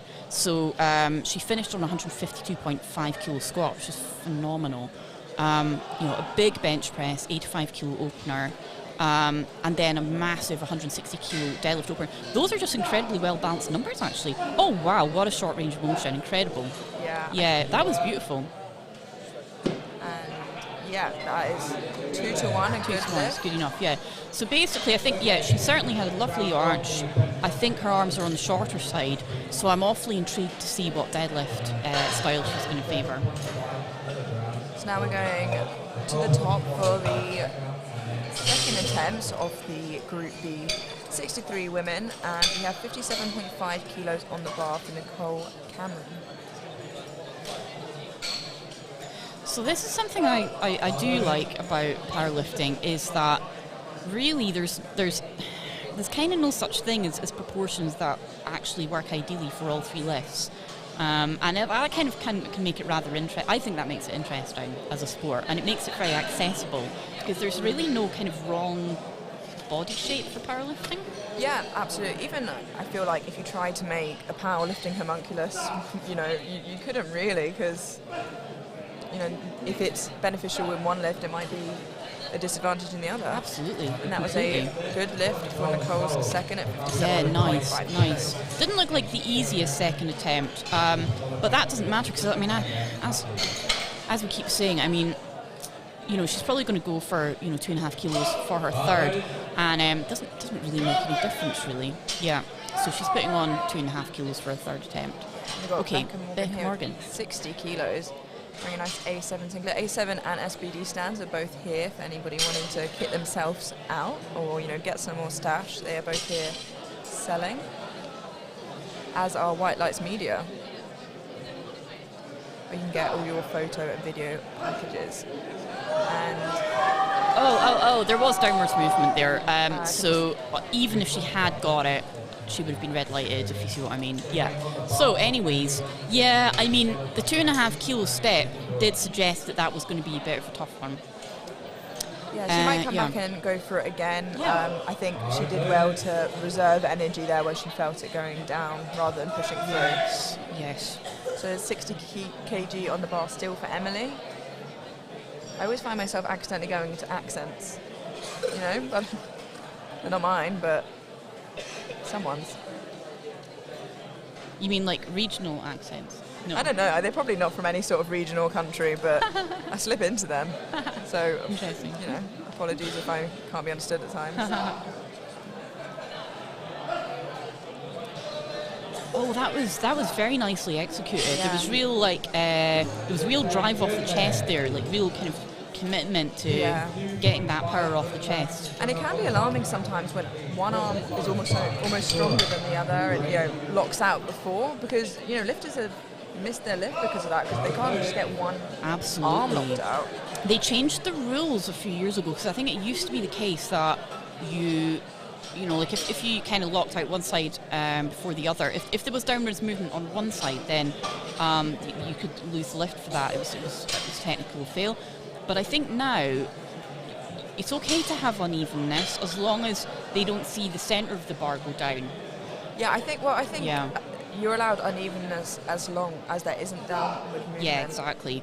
So like in general, sort of centre downwards movement is not allowed, but unevenness is okay nowadays. But I think that was a rule change a few years ago. So there were 3 white lights for Kathleen at 62.5 kilos. It moved very, very well for a second lift. Yeah. And now we have Isadora with 65 kilos on the bar.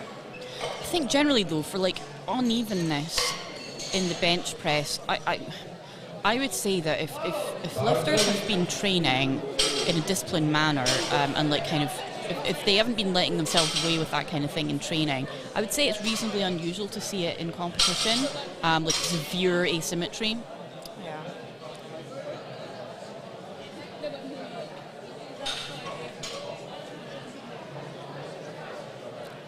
So 65 kilos on the bar, and Isadora weighed in at 60 kilos, so this is about 5 kilos above body weight. I say about 60.1, but more or less. Very close to 5 kilos above. Nice arch. Oh, I think that might have been downward movement. Yeah, it's so close, That's a shame. It's a good effort, but no. She still has the chance to get her second, third. So I wonder actually if the referee did see downwards movement, that could be why he indicated to the spotters to take weight, because he might have known that he was going to red light it anyway. Perhaps, I'm not sure. Yeah, I mean, she still pushed through a little while after that, but maybe with a bit more confidence coming out for her third, she might be able to push through and get that. We have Grace Allenson here with a nice 70 kilos on the bar. She's 5 kilos up from her opener. Oh, it was a self-handout just there.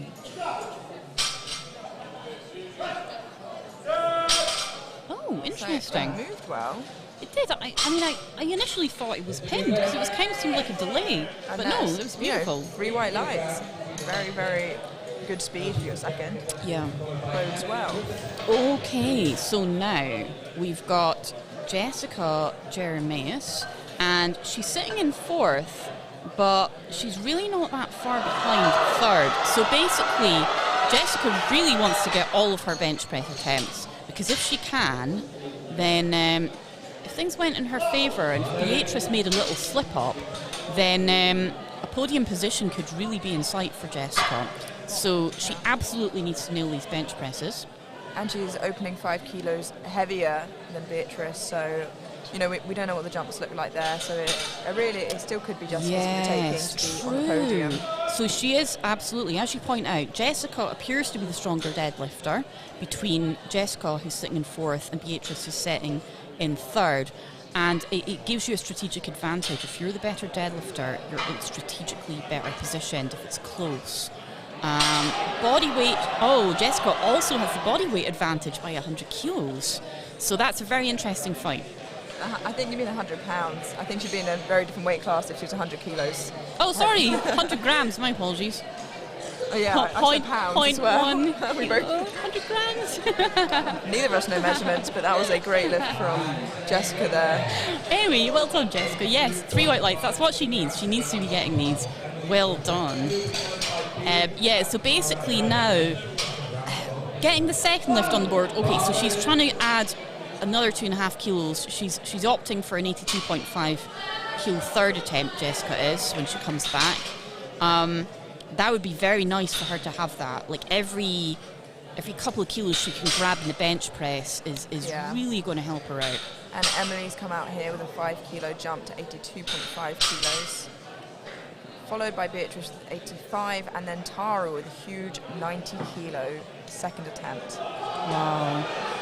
Okay, so Emily is projected to finish in second place with 378 total.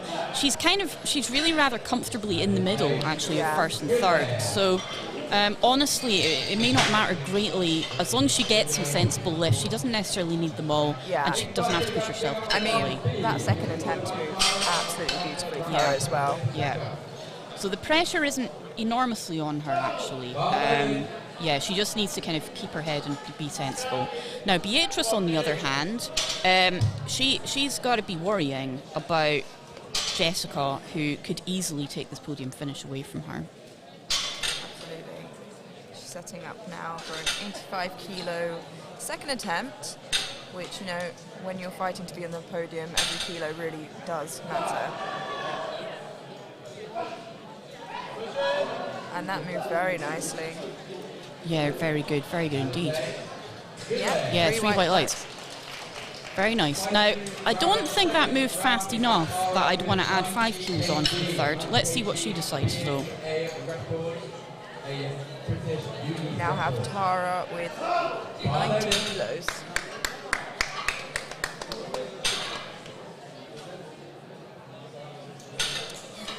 Yeah, so that makes sense. So Beatrice has indeed chosen just to add another 2.5 kilos on to her for her third bench press. So Tara here benching, I think the only girl I've seen today benching with a belt on. Oh, interesting. Oh, yes. And that moved absolutely wonderfully. Yeah. So that's an interesting one.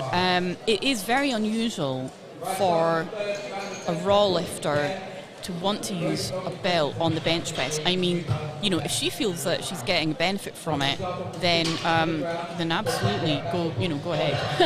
And you know, with numbers like that on the bench press, you know, obviously can't really complain about what she's doing. Usually, though, the reason for a belt would be to hold down a bench shirt. So belt's a necessity in equip lifting, and I think sometimes, perhaps some coaches just end up kind of having their lifters use belts. Maybe just because they're used to equip lifting. I don't know. Maybe there's some clearer reason for it. Yeah, I see a good handful of people in raw powerlifting that do bench with a belt on. Okay. But Interesting. so we've got Becca Morgan here with 60 kilos, and that is a bit of fight, but it looks like a good lift. Oh, that was a lovely third attempt. Yeah. She didn't get her second, so yeah, brilliant. Well done, Becca. I mean, I've certainly heard arguments against using particularly a wide belt on the bench because it can even hinder your arch. But her arch looked good. Yeah, I mean, I know people from the 47 kilo class up until obviously the men's 120 plus that utilise it. So, I mean, if it works for that lifter, I suppose it's the best thing for them. Yeah, it's certainly totally it's within the rules, so why not? So now we have Nicole Cameron with a 60 kilo third attempt. That's a 2.5 kilo jump from her second attempt there.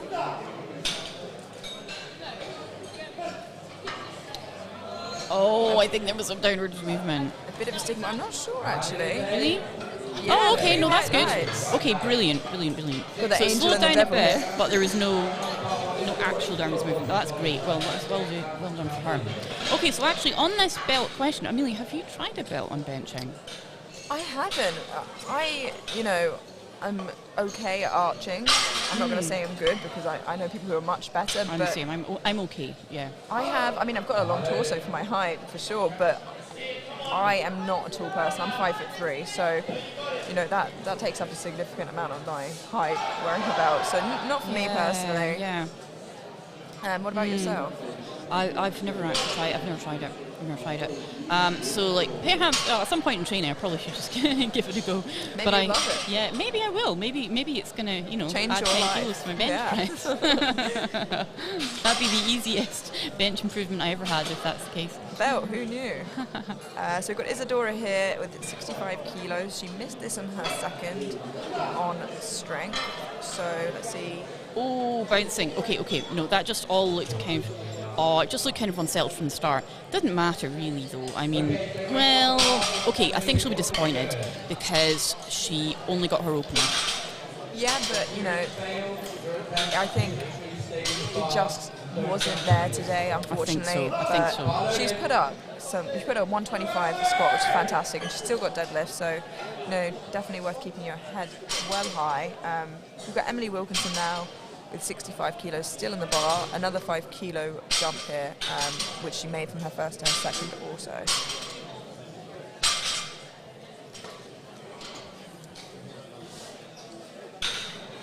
Getting all the good angles from White Knights here.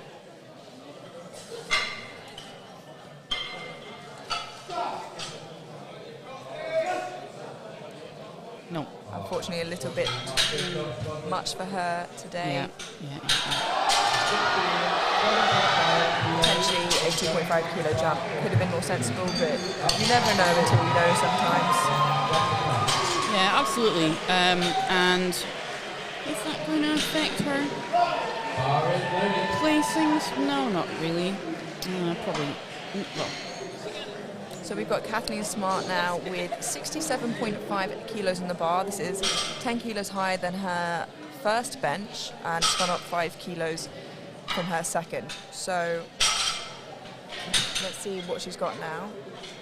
Yeah, not many people are finding they've got much left after their second to take a 5 kilo jump. So let's hope she's the exception.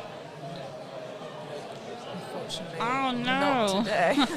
Maybe that 2.5 kilo step would have been better. Having said that, something that I've done is if I know that I'm borderline possibly going to manage a particular weight, then as long as the competition situation allows it, I might choose to do a lighter second attempt for that reason, because a 2.5 kilo step would not enable me to have the strength for that borderline third attempt. Whereas if I take a 5 kilo step, I would be less tired and I would have a shot at it. So sometimes that would happen.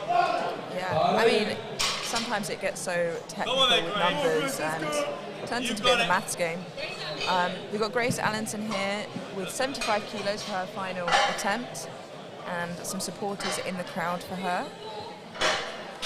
So this is a huge bench and well over 10 kilos of a body weight. Yeah, really impressive. No, unfortunately not quite there today. I feel like you might have jinxed them now. I know, sorry everyone.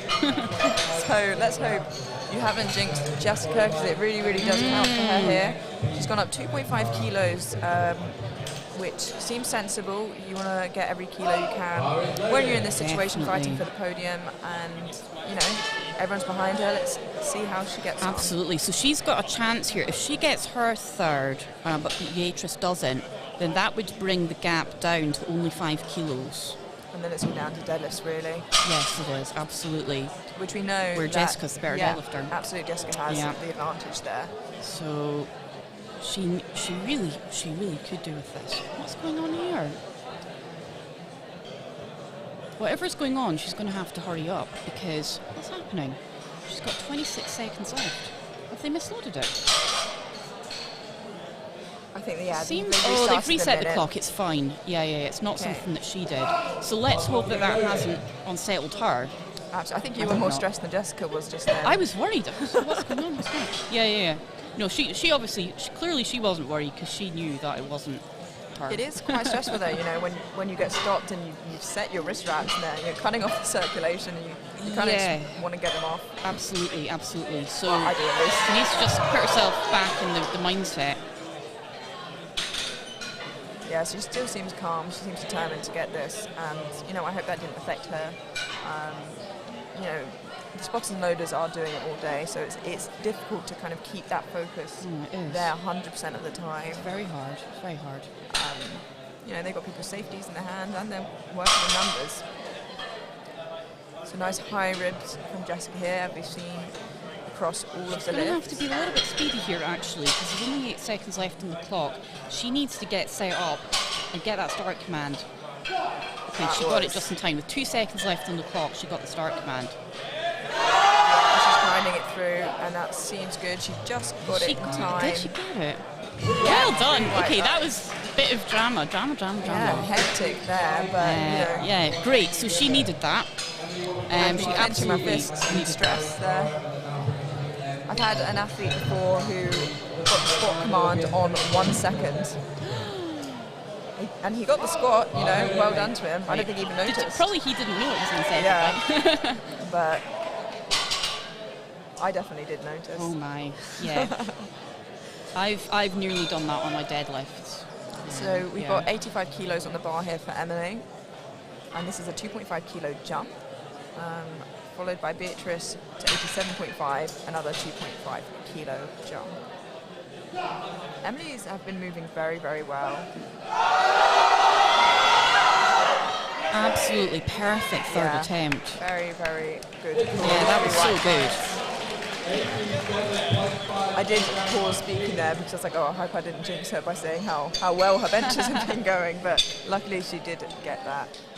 Okay, so now Beatrice could really do with getting this. So it does widen the gap a little bit more by 2.5 kilos.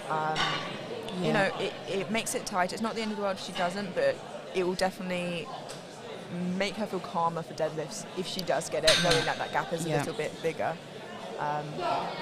She's got the start command. And that looks like it's moving. As long as there are no technical fouls there. Yeah, 3 white lights. She seems very, very pleased with that, and as she should be. Okay, so it looks like the 7.5 kilo gap remains between third and fourth going into the deadlifts for Beatrice and Jessica.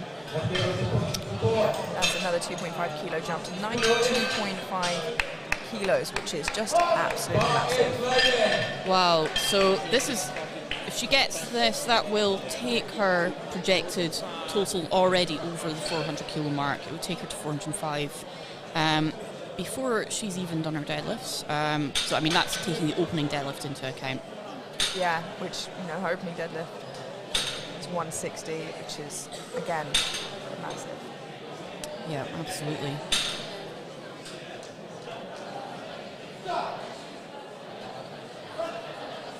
And that just moved. Oh, that was brilliant. Yeah. So, she looked like she still had weight. Yeah, absolutely. I mean, also just given her proportions, she has a lovely arch there. I'm judging that she does have quite short arms. The reason being is that when the bar was touching her chest, her arms were already well past they were straighter than the 90-degree angle already. And so basically you've got very advantageous leverage as long as your elbows are already straighter than that 90 degree, then you're in a brilliant position for benching. Yeah, absolutely. And there were some massive numbers across the board there for the 63s. And I think we're having a 10-minute break now, and then we're going into Group A's deadlifts. Brilliant. And then obviously straight through that to Group B, which will be the last lift of the day on this platform, I believe. So I think we've got very exciting stuff coming up for the podium finishes. We've already seen record squats, haven't we? So I wonder if we might see True. So I wonder if we'll see. Let's see what happens in the deadlift. I wonder. I'm trying to remember who might have. Oh, wait a second. No, the University Championships deadlift in the 63s. I'm going to check that record and see what it is. Okay, well, while we do that, we can have a 10-minute break and catch you guys for deadlifts.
And we're back for the ever so exciting deadlifts.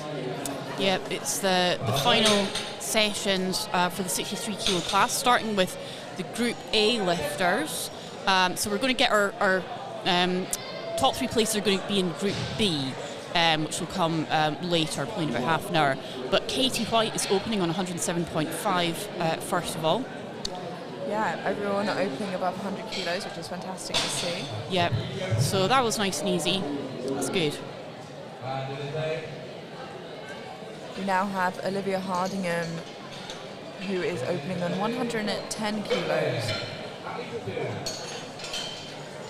Next up, 110 kilograms on the bar for Olivia. Olivia will be followed by Elisa and then Hannah. The day has not got less busy. It has been a very, very busy hall for the whole of the day, which is fantastic to see. Lots of lifters, lots of support. Here's Olivia heading onto the platform now. See, Olivia had a very, very strong squat. She finished with, I think it was 135 maybe? Yes, I think you're right. Yep. That was a nice, easy So, yeah, one of the biggest squats of the day, I think Olivia had.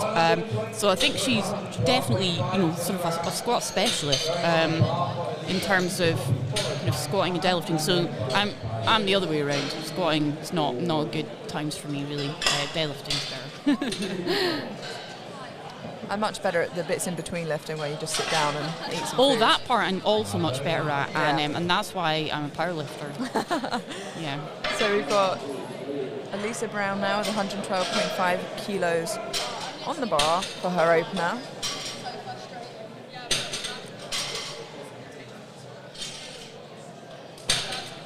So a sumo stance, and I would say probably you see more sumo lifting amongst female lifters than male, and I would say that you tend to see it perhaps a bit more in the lighter weight classes, maybe? Yeah, that could be a bit of a generalisation. The other thing that does happen is, to be honest, we've seen changes in fashions in the last 5 to 10 years in terms of what coaches have been encouraging the lifters to do, actually, whether it was conventional or sumo. Yeah, absolutely. I think it's very much where the athlete feels most comfortable most of the time. Maybe some coaches push them harder slightly or soft push in one direction, but yeah, I mean, whatever the lifter prefers. We've got Hannah now opening on 115, and really with deadlift you can take more time to set up because the lift itself really is quite short. So a minute on deadlift feels a lot longer than a minute on bench. Absolutely, and it tends to, like we'll kind of tend to see, as you say, absolutely, setting up the bench takes time. And so you tend to fly through the deadlifts. You can kind of rattle through deadlifts in maybe like half an hour for a group, whereas it would take 45 minutes on a bench more likely. Yeah. So that was a good lift, all good lifts so far. We've got Ayan with 117.5 kilos on the bar.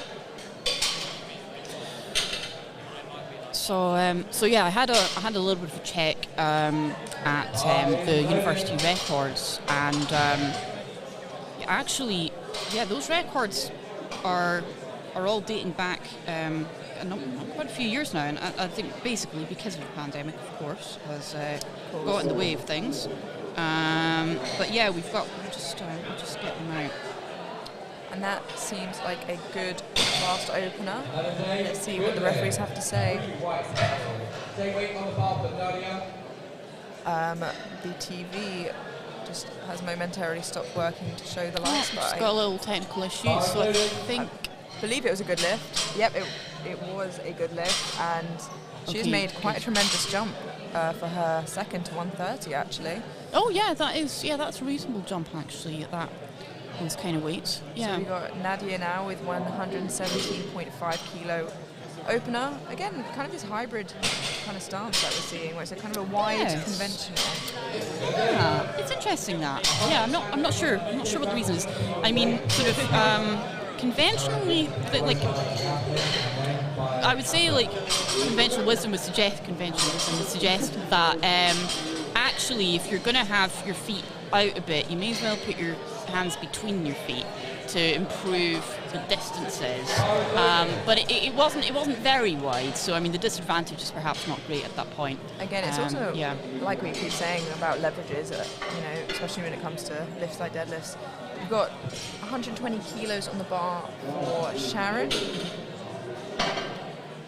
that look like a nice? Yeah, very nice. Do you know what I love about deadlift is, if you're watching your lift back, you can always see some delts popping. I know. It's a good one to see some muscles. Although unfortunately, not so much with the t-shirts that we have to wear in competition. It's a bit of a disappointment if you're looking to see your delts. Yeah. Oh well. Okay. Yasmin Bart, so we're focusing on the things that matter. Yeah, absolutely, as I always do. So Yasmin was a very strong bencher, and that's a very strong opener for her deadlifts at 120. Yeah, that was good, that was nice.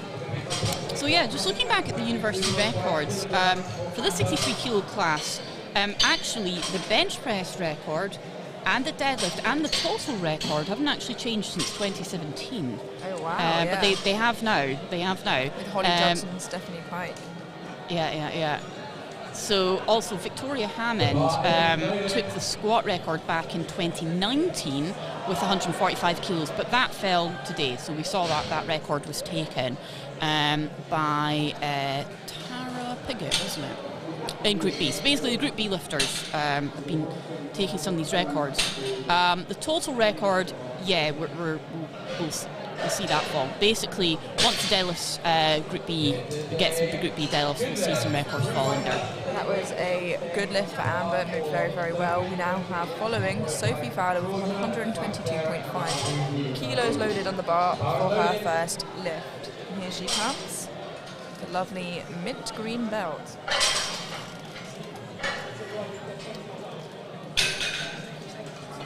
Oh, she forgot to do it up. Right, so she did it up just on the platform. So, I think probably most of the lifters I've seen so far have got the lever belts. I certainly have a preference towards lever belts myself. You do? I do, yeah. Right. I like the quick release and less faff, personally. But I know people definitely, favour the prong or the buckled one. It really is. Yeah. Each to their own there. Georgia Knight with 125. 125. Good. So yeah, these are basically getting into double body weight openers on the deadlift. That's like the same belt. It is a very popular one, I see. Yeah, I can't see the emblem. What is that I emblem? think that's a strength shop, yeah. So it is. I can see now. Yeah. So we've got a nice sumo stance there. Move very Yeah, quickly. nicely executed. And that is 2 white lights. I think maybe they potentially thought her shoulders were forward, yeah. Not convinced by the lockout. Is that it? Yeah, the centre Shoulders referee. maybe not fully locked out. Okay. Yeah. Yeah. And I mean that can find sometimes with some sumo lifters that it just looks it always looks borderline, you know? It's like almost like a bit of a judgment call for the ref. Yeah. Because sometimes even when their shoulders are as locked out as they can get them, they still look a bit rounded over. Glad I don't have to referee lifts like that, you know. Some people just, built different. Yeah, yes. So this is 130 on the bar for Sarah Glover, and that moves excellently. Yeah, also a nice technical deadlift. That is another Nottingham lifter there. Okay, so that's the openers done for Group A. So now we're going into the second attempts. We have some big jumps on this first group as well, kind of across the board. Some normal jumps that you kind of see, but then some about 12.5 kilo jumps actually up here as well. Yes, I agree. That is on the bigger side for those sorts of weights. So I personally take like between sort of 10 and 15 kilo jump. I can take a 15 kilo jump if I need to on the deadlift, but that's quite a lot it for definitely these weights. differs from lifter to lifter. That seems like a good fast second attempt right there. A PB second attempt for Katie, apparently. Oh really? Oh, wonderful. I think I heard that from the MC right there. Okay. It's hard to hear through these noise cancelling headphones. We've got Olivia Hardingham now with 120 on the bar for her. That's her second attempt. So Olivia is going to be sealing the deal for 300 kilo total with this lift, I believe. And she was starting to lose balance at the top, but I think it wasn't too perfect. Yeah, 3 white lines. I think any longer she might have started to lose balance there, but the down command came at a good time, and it moved very, very well for her. Yeah, well done. So I don't know if Olivia came here today thinking like I really want a 300 kilo total. She might have done. In which case she just sealed it with that second lift there. Yeah. So we've got Elisa Brown coming up now with 122.5 kilos, which is a 10 kilo jump from her opener.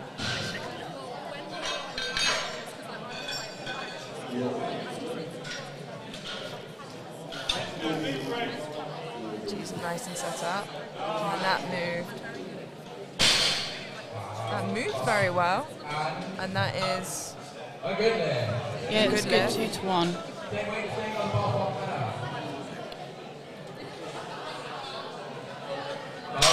Hannah now with 122.5 kilos on the bar also, and this is 7.5 kilos up from her opener. So good solid number. A UCL lifter.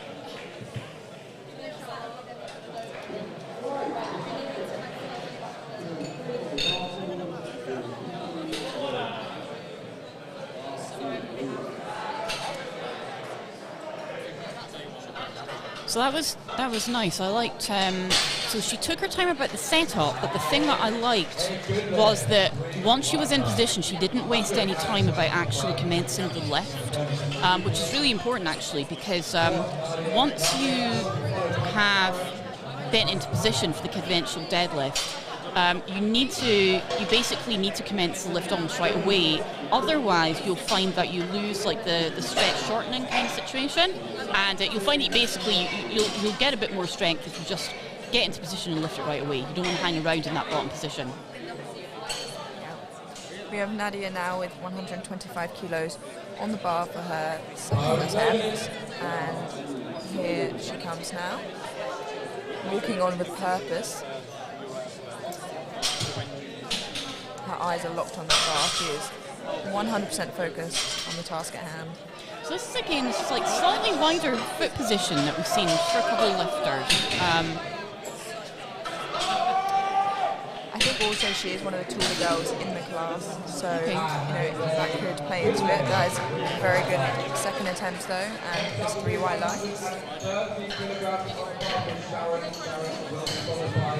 So now we have Sharon with 130 kilos, which is a 10 kilo jump from her opener, and representing Nottingham. Yes. So actually, the next 4 lifters are all attempting 130, but yes, as you pointed out, the varying jumps from their openers. We've got a bunch of 130 attempts coming up.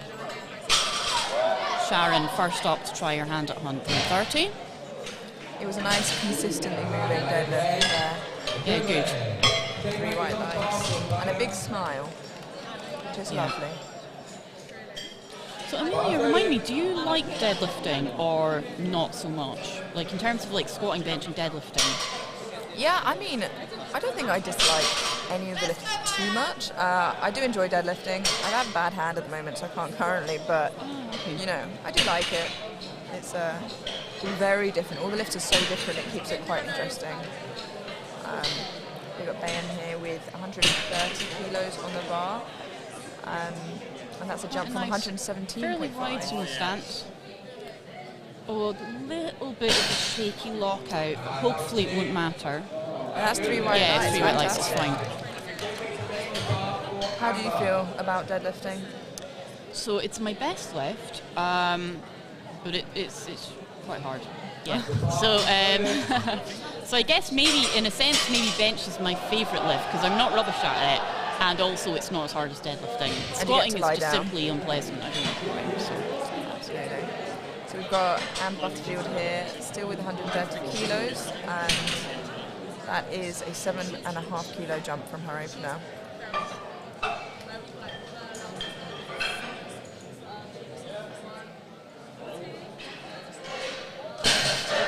Seemed to move well, and that's 3 white lights for Amber there. Yeah, so it looked like a well-judged second attempt. It certainly looked like it was some work involved in lifting it, which is where it should be for a second attempt. It looked like she still had a fair amount left. We'll see. Yeah, it should move relatively well, but it shouldn't be easy. Absolutely. Which is kind of where you want to be with that. We've got Yasmin now with 130 before moving up to Sophie with 132.5. That was lovely. And that is 3 white lights for Yasmin there. So now we've got Sophie Fowler, and that's 132.5 kilos on the bar. It's a 10 kilo jump for her from her opener. And again, another Nottingham girl here. Yes. Big show up. Big Nottingham team, absolutely. So I'm not sure of the reason particularly why we've got a large Nottingham team. I mean, maybe they've just got a really good. I think their club is pretty big. Basically. Yeah. And juniors obviously is pretty soon as well, so maybe some people didn't want to compete in both.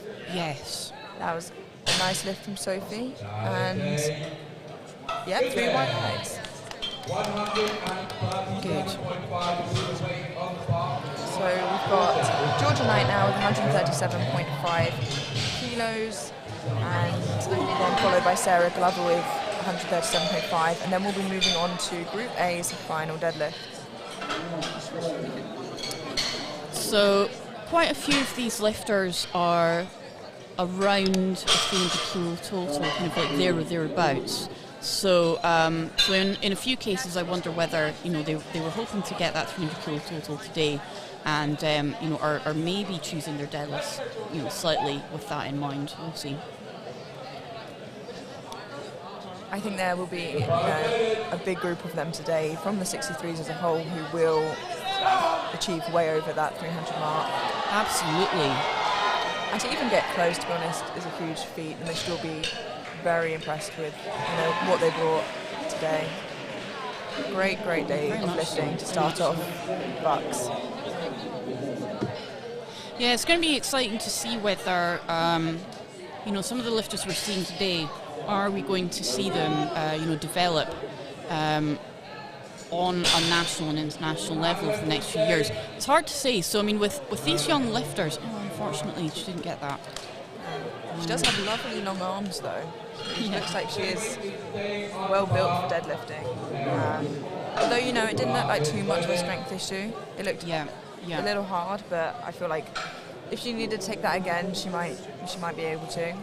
Yes. No, I agree. Okay, so Sarah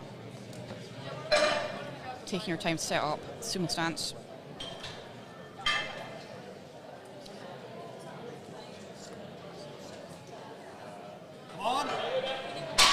Yeah, really nicely done. Yeah, that again moved really, really nicely. Yeah. And that is 3 white lights.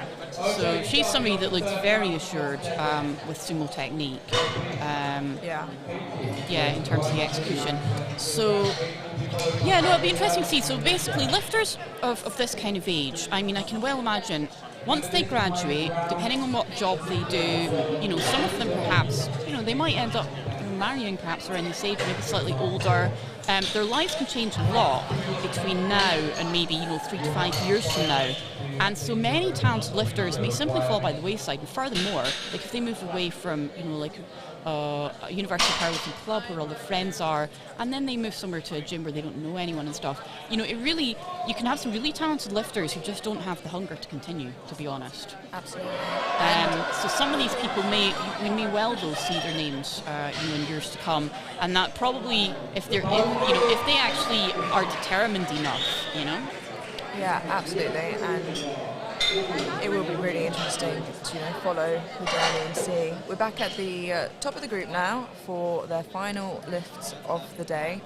It's interesting actually, all the girls that seem to take 130 have either chosen to go to 135 or 140.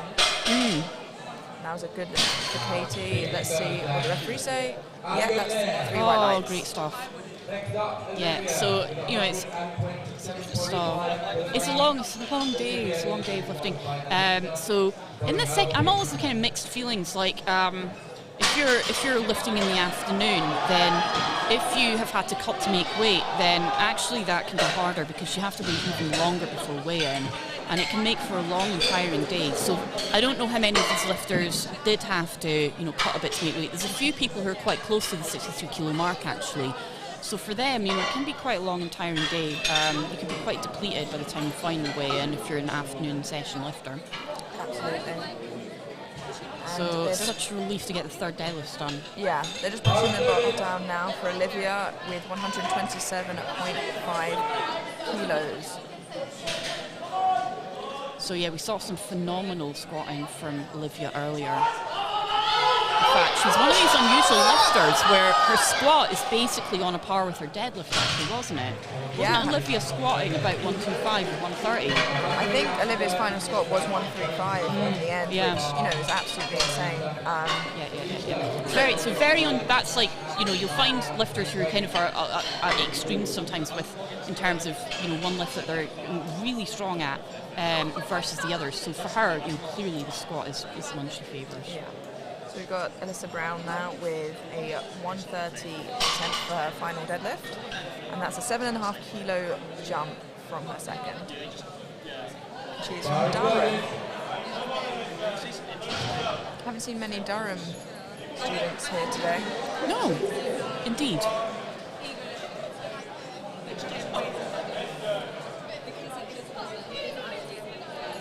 So she's aware of her time, but she's also not rushing, which is very important. Yeah.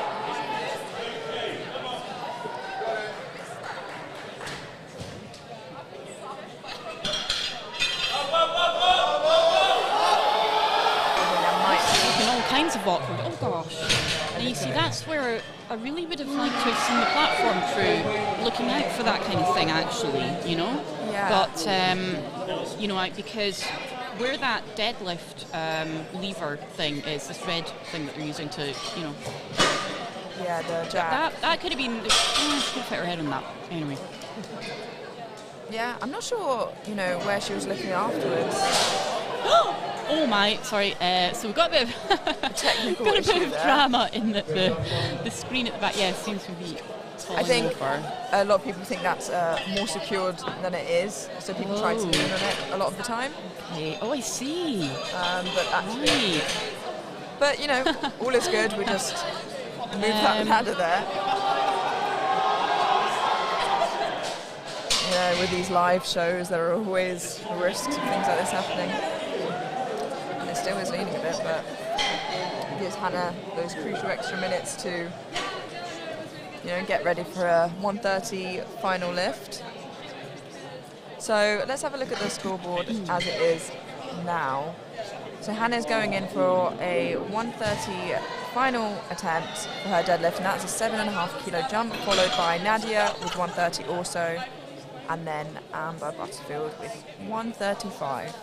So it'll be interesting to see how these next few lifters go. I think the whole issue with the backboard is fixed now, and the bar is loaded. I could be wrong. The timer is going down. There we go. Okay, so we are continuing with the lifting. White lights media saved the day. So yeah, hopefully that hasn't rattled Hannah's concentration too much. So 130 kilos for her third and final deadlift attempt. Moving consistently pretty well. Yeah, really and nicely yeah, done. that is a wonderful third deadlift, and that is 3 white brilliant. lights. She seems very pleased with that, and so she should be. Yeah, very well done. Followed by Nadia, and that is 1:30 still on the bar for her there. So I'd say, overall today, I think for, as far as sort of competition conditions are concerned, I suspect this competition has been, I would say probably average to good is what I'm guessing for the lifting point of view, because the temperature is very pleasant in here for a lifter. It's not excessively cold, and it's certainly not too warm, and things have been running to schedule. I think the pace has not been extreme. So in terms of allowing for warm-ups and stuff, I think these are good conditions, I would say, for the lifters today. Yeah, absolutely. This is 1:30, which moved excellently for Nadia. Yeah, really nicely done.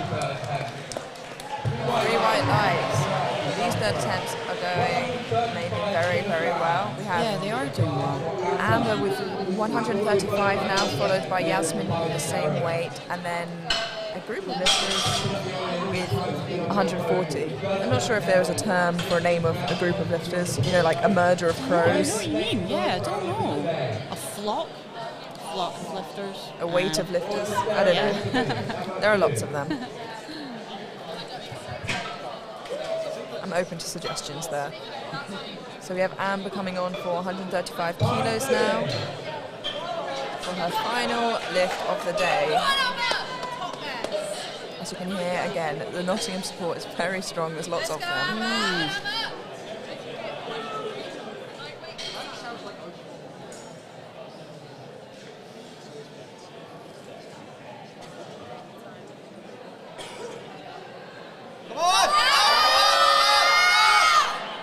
That was lovely. Yeah, really nice.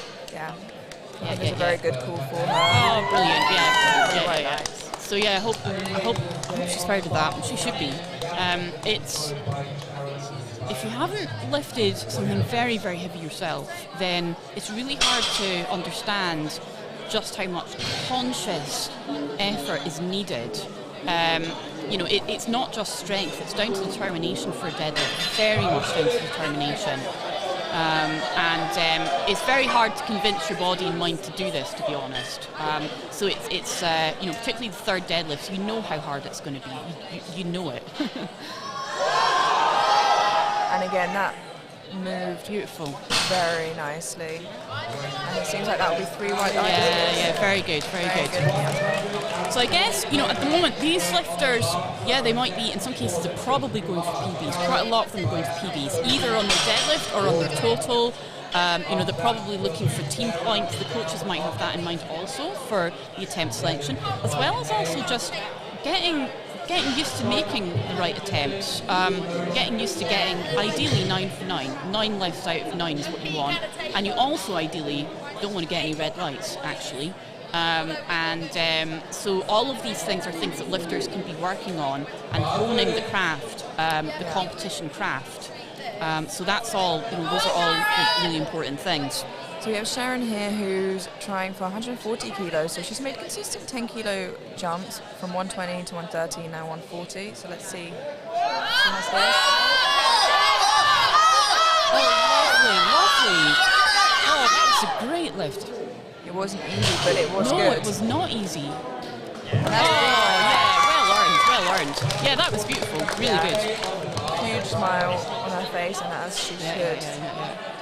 But as long, I think if the lift is really hard, as long as you feel like it's still moving, I think you're gonna try and continue. Do you know what I mean? It's like it's if you feel it stops at that point, it's awfully hard to keep going if you think that it's actually stopped. Yeah, absolutely. And usually it pays out, but if it doesn't, then the risk to reward there is on the last deadlift usually isn't that large. Yes. So we've got 140 kilos still in the bar here for another of the Nottingham girls. We have Bath, Bristol, Durham, UCL, Loughborough, Nottingham, Sheffield, Oxford, Leeds and Cambridge in this group.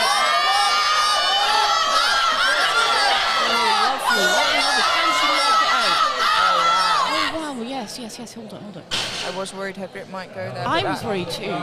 That was brilliant. Because I actually thought, I don't know what you thought, I thought there was maybe a slight loss of position to get it moving off the floor. So the fact she managed to lock it out, I think was just absolutely brilliant. I think it was brilliant. Just like you were saying, when it gets hard, carrying on through sometimes definitely, it plays off. So we have on the bar now, 140 still for the next two lifters, which will be Sophie Fowler followed by Georgia Knight. Georgia just missed her 137.5 on the lockout, I think it was, and she's gone up anyway to 140. So this is Sophie right now. Yeah.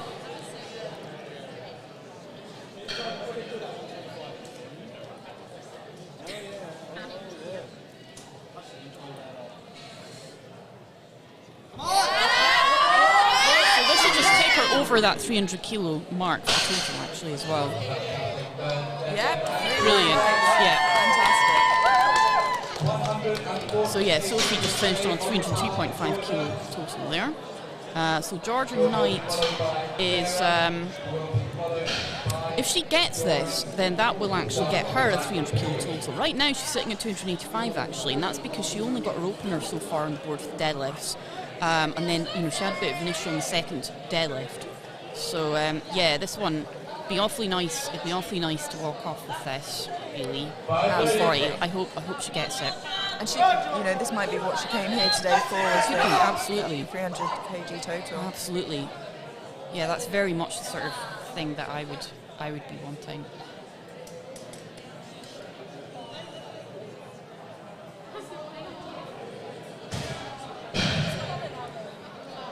Getting the grip sure on the bar there. And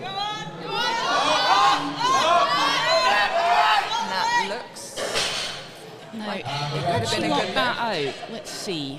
Unfortunately. Oh dear. No, I'm not too sure what. Certainly the expression on her face kind of suggested it wasn't locked out. Do you know what I mean? It's like we actually lost the video footage just for a moment there, so it was a little bit hard to tell what happened. But it looked like she was still exerting effort right till the end. Yeah. Which suggests she hadn't completely locked it out, and the referees were certainly not convinced, unfortunately. So too bad. Absolutely. Still to get 140 off the floor and all the way up is massive. It's really close. Really, really cool, and she's very proud. I think she just missed both on lockout, unfortunately. But we have Sarah Glover now with 142.5 kilos to finish Group A's deadlifts for the day. It's the last lift of the group. Sometimes, though, these weaknesses are simply never apparent in training because you just don't see either that kind of weakness or the breakdown in form until you actually do a maximum on the platform. So, hopefully for the lifters and their coaches, they get some very valuable information actually from these lifts today. That looked like a very good lift from Sarah. It really did. And that's 3 white lights. A great way to finish the day for Sarah there. Yeah, she looks really happy going off. So she should be. Time for a rest and some tea for her. Yeah. Yes, absolutely. And now we're on to Group B, where we know that there's going to be a little bit of a fight for the position of third. Indeed. So we've already got, so actually, for the projected totals based only on the openers,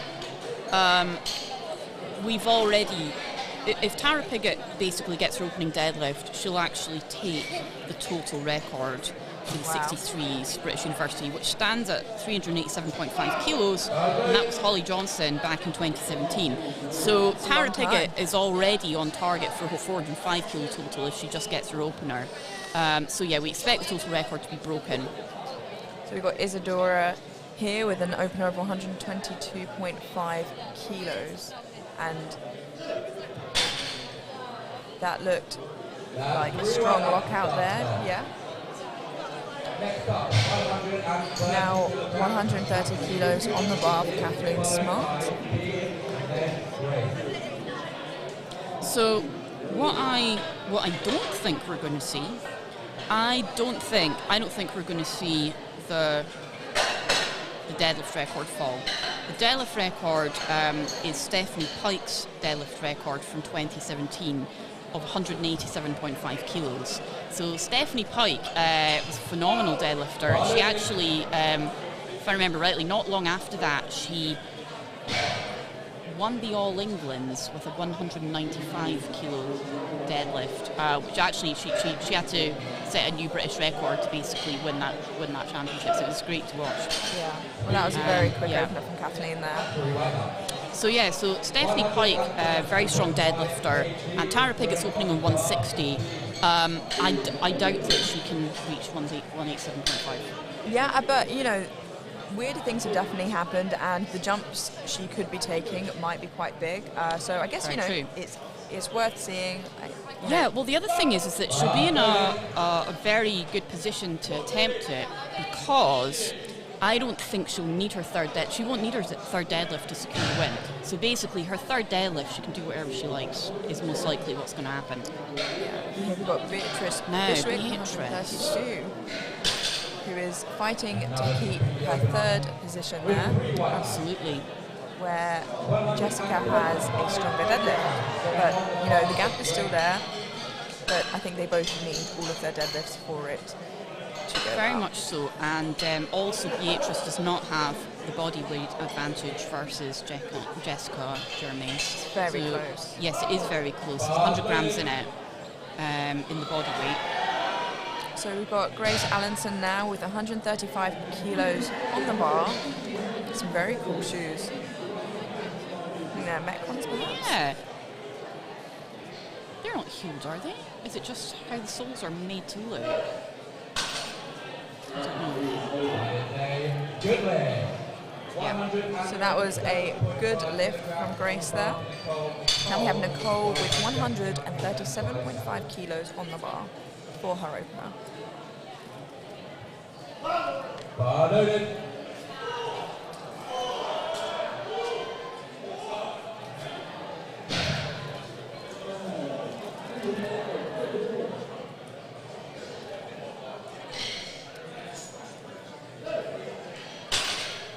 That moved very well, and that is a good lift. Nicely done. Okay, so now we've got Jessica, who is sitting in fourth at the moment, but it's not at all out of the question that she could end up with a podium finish, but it totally depends on how her deadlifts go and how Beatrice Fishwick's deadlifts go. Yes, absolutely. And the jumps they make, is super important at this stage. So here Jessica goes for her first lift. And yeah, that moved fantastic. Yeah. So probably what will happen is Jessica will probably basically be able to pick for her third deadlift whatever she would need in order to take the third place off of Beatrice. So Beatrice, given that she is in a stronger position, to be honest, she needs to just not make any mistakes. I don't think Beatrice Fishwick should really try and push things excessively. I think she should just try and make sure she gets her 3 lifts in. Yeah, absolutely. And, you know, if she does, then it will be a big jump for Jessica to catch up. Not impossible, but, you know, a pretty big jump at this stage. We've got Becca Morgan now with 140 kilos on the bar for her opener. And that moved very quickly. Very good opener for Becca. Yeah. Yep, 3 white lights. Fantastic. So we've got Emily Wilkinson now opening on 140 kilos also. A very big deadlift.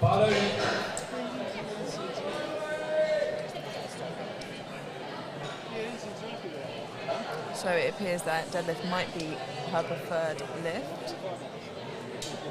Yes, very true. Yeah. And that moved very quickly. Blink and you miss it. So here, as you can see, following this is Emily and then Tara with 145 and then a huge whopping 160 from Tara. Yeah. So as you can see, Emily has just put in her 150, but Jessica has also jumped a significant amount to 150 for her next attempt also. As a 12.5 kilo jump. Here comes Emily with a huge 145 kilo opener.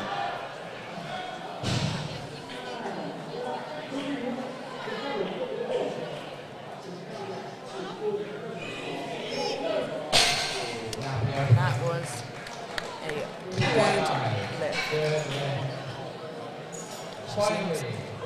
But I think if I remember rightly, Emily was really impressive on the squat and the bench, I think, wasn't she? So I was just looking at Emily Griffith's subtotal. So before she came into the deadlift, she had put together 235.5, and also, was that a bench record? Did she hit a bench record there? Was that a squat record?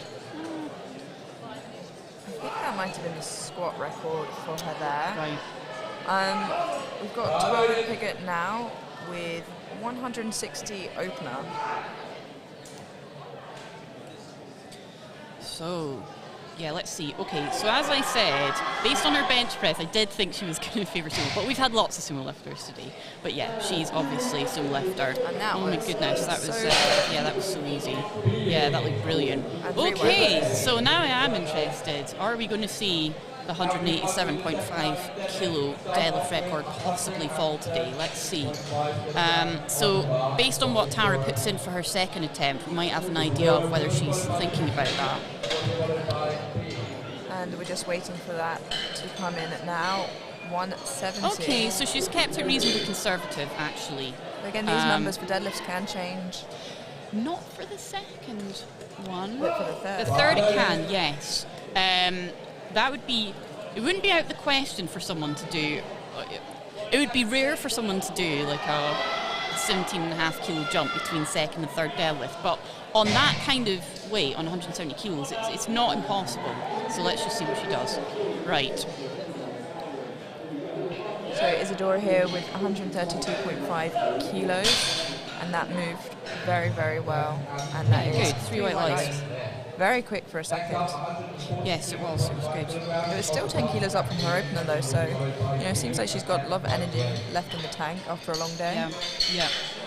I should have noted at the time, by the way, Tara Piggott, with her opening deadlift, she did claim a new total record. Congratulations, for the British Tara. University. Absolutely.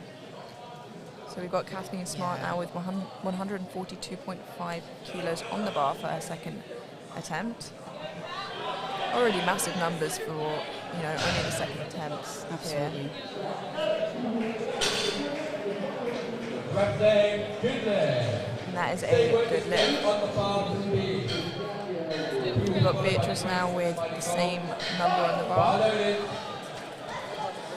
Again, Beatrice really needs to get her lifts to try and yeah, she maintain does. third. There's only 5 kilos between them now, actually. It's closing. It's definitely getting smaller, Absolutely. that gap. So that's basically, it's totally going to be the third deadlift that's going to determine this. And that moved so well. Yeah. 145 kilograms. So now moving up to 145 for Grace. I mean, I've got to say, like when I said earlier that Beatrice probably shouldn't take any risks, now I'm not so sure. 5 kilos isn't much. I wonder if she might have to really take a bit of a chance on the third to secure it. But Beatrice went up, yeah, 100. I think she's going to have to. Yeah, she's going to have to actually, because the thing is that Jessica is going to deadlift after her, so she doesn't have the luxury of finding out. Yeah, and Jessica made a pretty large jump. Yes. Between Oh, she did. first and her second. That's 12.5 kilos. We've got Grace Allenson now with 145 kilos, and just like her first, that moved very, very nicely. And 3 white lights from there. Good job, Grace. Same weight on the bar for Nicole here.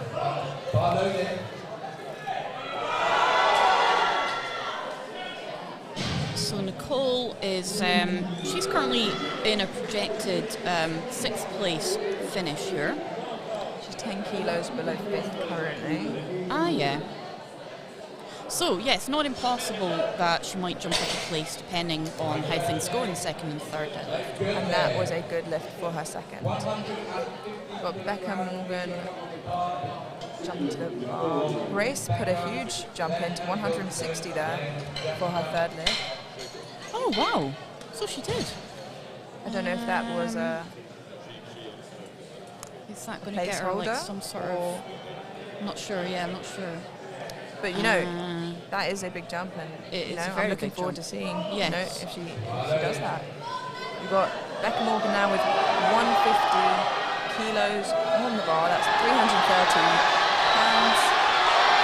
Huge amount of weight. You can hear from the noise from the other platform there. Yeah.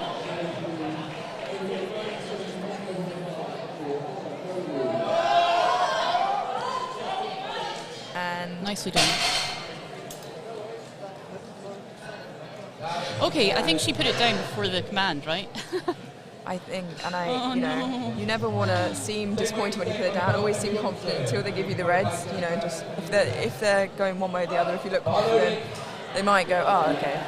I have made that mistake myself in an early competition, was I put the bar down before I got the down command, because I was concentrating so much on simply lifting the weight that I just forgot about that part. It's a lot to think about, honestly. So we've got 150 still on the bar for Emily here, and she just needs to lock it out. Sometimes it's just worth holding on to it for a bit too long if you can, you know. So that's a good lift, and now we have Jessica, who's jumped to 150, which is a 12.5 kilo big step up. Yeah. She's really trying to close that gap between her and Beatrice there. And obviously, depending on how this moves, maybe she will be able to, but we'll have to see. Let's see. Yeah. So, I mean, she doesn't really have anything to lose here. So really, that's kind of a nice position to be in. She's got everything to gain, and she doesn't really have anything to lose by, just really being quite ambitious here with the lifts. Wow, that was nice. That was really nice. Okay. Yeah, very good. very, very well. So now I'm curious to see, what she does have for her final deadlift. Yeah, so I reckon we might see some deadlift, some changes in the attempt. It's exciting to see. We've got Emily now with 155 kilos on the bar, which is a 10 kilo jump from her opener. And then followed by Tara with another 10 kilo jump from 160 to 170 kilos on the bar. So now we've got Emily coming out. So Emily is very safely in second place, really, I would say. She... At this point, I think it is to increase her own total more than anything else. That looks like but then a good lift, but I think she had a little wobble at the Jessica top. could catch her. Well, so Jessica's doing something quite interesting with deadlift attempt. So she's put in what we're almost certain must be a sort of fake third attempt. Jessica Jeremias has put in a 20 kilo jump from the second deadlift to third. She got her 150 attempt. She's put in 170 for her third. Now they're almost certain to drop that, but they can't drop it any lower than 160. Yeah, and Emily did just miss her second, which put her into projected third at this stage. Oh, interesting. Oh no, I think with the... And she's back into second. I'm not sure what happened there. So we've got Tara with 170, and let's see how quickly this moves and if she will be coming close to breaking that record. Okay. Now the lockout wasn't particularly smooth. It was good enough. Now what I don't know, partly because I'm not a sumo lifter actually, I'm not sure whether the reason for the slow lockout was actually a strength issue or whether it was a balance issue. I suspect maybe the latter. I don't know, Amelia, what do you think? I think maybe she was just keeping her balance as she locked that out. Yeah, when you put so much power into it, I think it is definitely difficult. It's also difficult to tell from a viewing perspective, where that potentially came from, because it seemed like the strength was there, and I'm not sure if the numbers have gone in yet, but no. I mean, so she didn't secured look, first. No, she sure. did. She didn't look terribly happy when she came off the platform.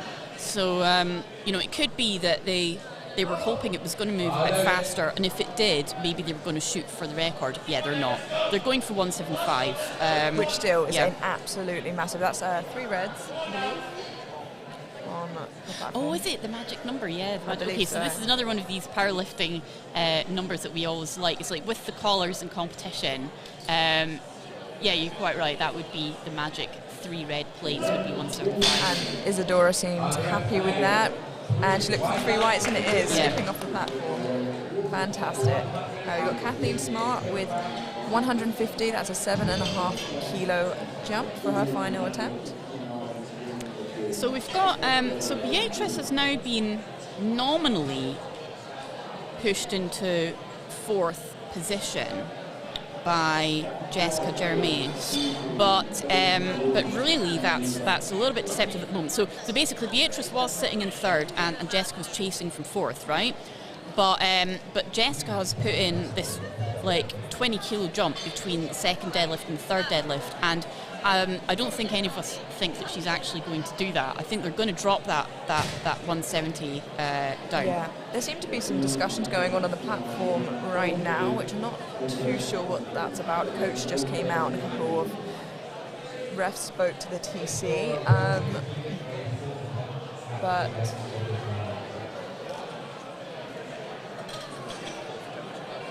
interesting. Oh, I've just heard that somebody is getting an opportunity for a 4th attempt. Oh, why is that? Do we know? I'm not too sure at this moment. That is from the ear of wisdom next to me on the table. But I wouldn't really be able to tell who that might be for. Okay, that's very interesting. I don't currently understand. Apparently they put the wrong weight on the bar for her. Oh my goodness. For who? Okay. I'm going to guess that was for Isadora there. Oh, I see. Ah, right. Okay, so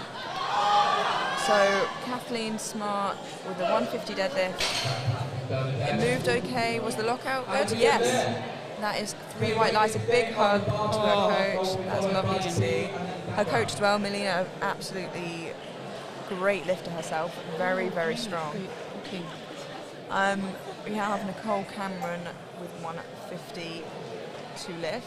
I hope Isadora isn't too, sapped of energy from that attempt. Yeah, absolutely. I mean, it's very unfortunate, to be honest, in powerlifting that getting an additional lift if something goes wrong. It's very rarely an adequate substitute, because, as you say, it's usually just the lifter's usually tired out by the attempt. So it's just unfortunate. There's not a lot can be really done about it. Oh, she's struggling. Oh, no. Unfortunately, couldn't get it got past. into a not great position. That's Oh, disappointing. emotional there. Never mind. But she had a great day otherwise, and coming away with a 145 kilo deadlift is still absolutely huge. Yes, And absolutely. we now have Beatrice Fishwick with 152.5 kilos. Now, yeah, this is interesting. So, I think. so I mean, it's a big but sensible jump up from her second one. Presumably, she's going for the most she believes she's capable of. Yeah, and what you assume here is that Jessica and her coach have put in 170 to see what Beatrice gets, to drop it to the lowest possible, or Yes, definitely. in a twist that she actually has 170. Who knows? Yeah. So yeah, it'll be interesting if that hits off, because Jessica's going to have to attempt 160 at least. And that was a fantastic final lift. Yeah, very good, very good. A very good attempt, and that's 3 Right. white lights. So let's Big see. embrace. I think that was to me that looked like sensible attempts. It looks like well executed strategy. Making sure you're getting all the kilos. Yeah, I mean, if she had any more, I don't know, maybe 2.5 at the most, but It's not a risk you really want to take No. at this point when No. you're trying to go for podium. So now we'll probably see a change from Team Jessica, although maybe we won't. Yeah, let's see. It would be a huge They don't jump have if to she- do it now. There's no particular reason not to, though, I don't think. No. I think I did just see an Yeah. attempt go in. There we go. It's about to change now to 165. Oh, I'm surprised they might drop it again, because what they might be doing is they might be waiting to see whether Emily gets her last deadlift. But even then, they could only drop it to 160, 160. and it would have to be very quick on the ball there. So we've got Becca Morgan and her final deadlift, and that is 155 kilos on the bar. So I think even then, I don't think it would be unfortunately, enough to take A second. little too heavy today. Great show from Becca today, though. On the bar, but Emily Wilson. So now we've got Emily Wilkinson with 155 kilos on the bar. She's gone up 5 kilos for her final deadlift, probably to play it a little safer. Let's see how it goes. So nowadays, I think, certainly an event like this, I would imagine that every lifter would have, at least one person, coaching, handling them on the day. Yeah. Where it really comes into its own is actually for these deadlift battles. If you've got somebody that can figure out the numbers for you, when it comes down to it, then really that can help a lot. A good lift. Very It's good. locked Well out. done, Emily. Brilliant. Okay, so Grace Allenson, 160. Oh, a big jump from her second attempt. So she's put a massive 15 kilos on from 145. Maybe that's for a total PB. I'm not entirely sure. I don't know. But maybe she just felt like she had it Yeah. and wanted to get that Yeah. 160. Maybe it's a number she's been chasing for a while. Either way, Yeah. everyone wants her to get it. The other thing is that, deadlifts are tiring, really tiring. So, I mean, actually, to give yourself a shot at something heavy, you actually kind of do benefit from a big jump between second and third. If you can save energy on the second, then as long as you can make the jump. So anyway, let's see. So here she goes. 160 is very We all big. want her to get this. It's moving. Oh my gosh! It's oh moving. wow! Oh, I think Was there a hitch on that? that is the question. And the referee says That is unfortunate. It's 2 to 1. Oh, so I think close. there was Okay, a slight yeah, I hitch. think there was a bit of a knee bend at the end. That was Big surprise. It was a big jump. strength was fantastic. So Yeah, really. 160 on the bar for Emily. She missed 155. Yeah, I mean, that was a great attempt. I think it's a lot trickier with conventional because that is where you get caught hitching, a lot, and it's easier to almost accidentally do when you kind of get that frustration of get this out. Very much. Yeah, especially when it wasn't a major hitch. It wasn't, very severe. So lifters may not even be aware they're doing it actually when it's, not very severe. You see that a lot, yeah. Yeah. We've got Emily here who's gone up 5 kilos. She didn't quite get the second attempt. I think it was a little Okay, no. too heavy for her today. Luckily, though, I don't think that actually changes anything for her. Although, saying that actually, Would it have? Jessica is only 2.5 kilos behind her at this moment in time. On the projected? Is it projected to me? Yeah. Yes. So she'll close the gap. Obviously, I don't think she can close it completely, but there's no changes for Jessica. So I think she's taking that 165, Yeah. which should secure her third place. Just on body weight, yes, actually. interesting. Yeah, So that body weight really did end up being important. Yeah, so we saw these games, didn't we? We saw these games, and yes, now we understand why it's the 165. Yeah, she needs that to match the total to get the body weight win. So it's a really big lift. It's a massive jump from 150. Like it's not impossible. A 15 kilo jump is doable. So really, it's just like, is she strong enough? You know? Absolutely, and it'll be all eyes on Jessica from Beatrice at the moment to see whether she gets the podium position or not. It's going up. Unfortunately, not today. Which I believe puts her in fourth and puts Beatrice Fishwick in third place. Wow. Okay, so I mean that's what we thought was going to happen, but Jessica really gave her a run for her money. Absolutely, that was a great battle to see, and it was for a podium position, which obviously is going to mean a lot to Beatrice. But Jessica had an absolutely fantastic day still, and she really pushed herself for that last deadlift, going up 15 kilos. Yes, it was very close. It was very, very close. So at this point, Tara has an enormous lead over second place, absolutely monstrously. So she's kind of got pretty much a 40 kilo lead at this point, which is a very, very dominant performance. We have those beautiful 3 reds, and the second attempt was a little sticky, but I think she knows she's got more in the tank, so it's going to be about confidence here, I feel. And focus.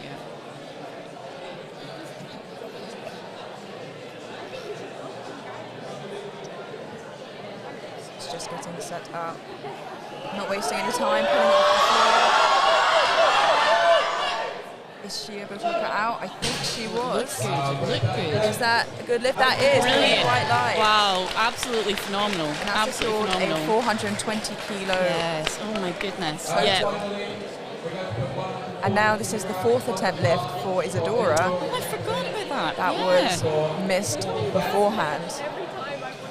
So I wonder what they did load then. Presumably they loaded something that wasn't 140, but she got it. So it must have been something lighter. I don't know. I'm confused. Yeah, I feel like if it was something heavier, they would just give her the heavier. I know. Yeah, I'm a bit puzzled. I'm not so sure. Right. There. Sorry for everyone watching and listening that we can't offer more insight into this actually. So that's all we know. That's all we know is that we think the bar was misloaded for Isadora's other attempt, but we're not sure what was loaded. I think it could have been 137 perhaps. I think it must have been lighter, right? But I'm getting some shrugs down the table. I'm not sure anyone on the technical table is too sure what happened there. But here she comes for the 4th attempt. Everyone is behind her and wants her to get this. Let's go, Isadora. So she's had a good rest for it at least. Yeah, absolutely. Because it was she was kind of the start of the flight, so she's in the best position to get it.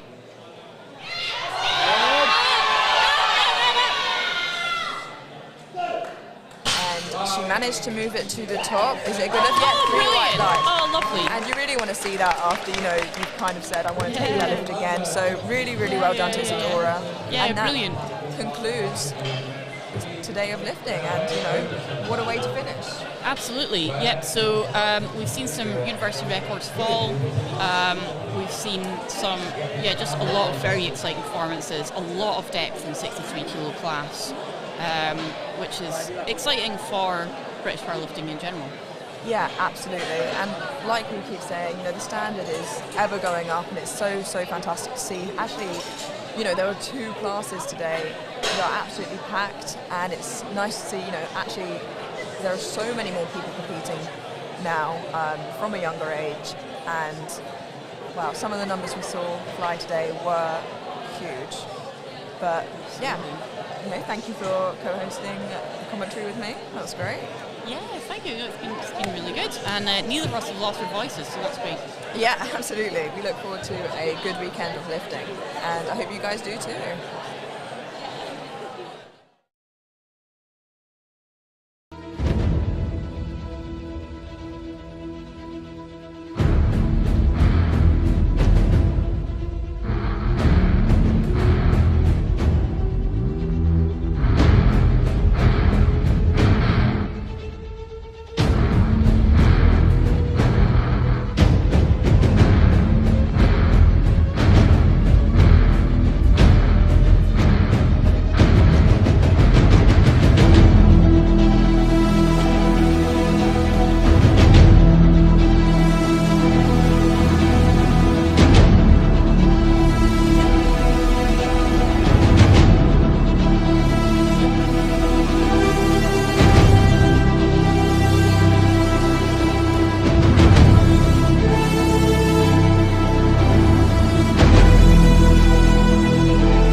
the University of Warwick also took the squat record, bench press record, and total record is Tara Pigott.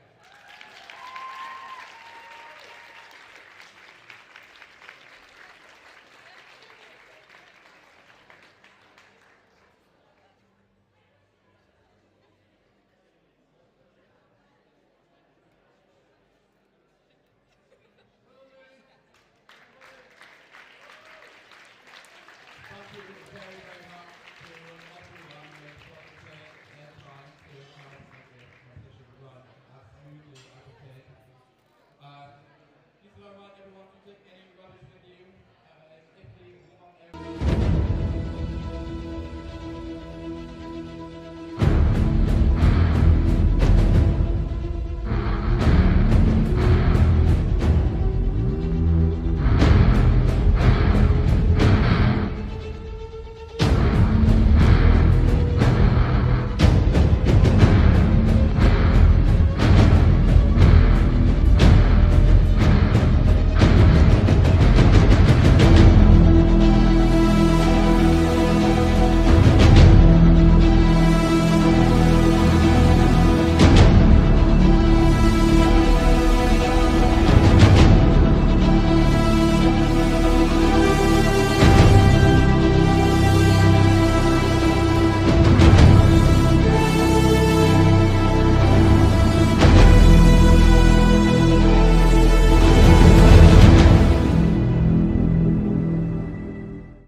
Yeah.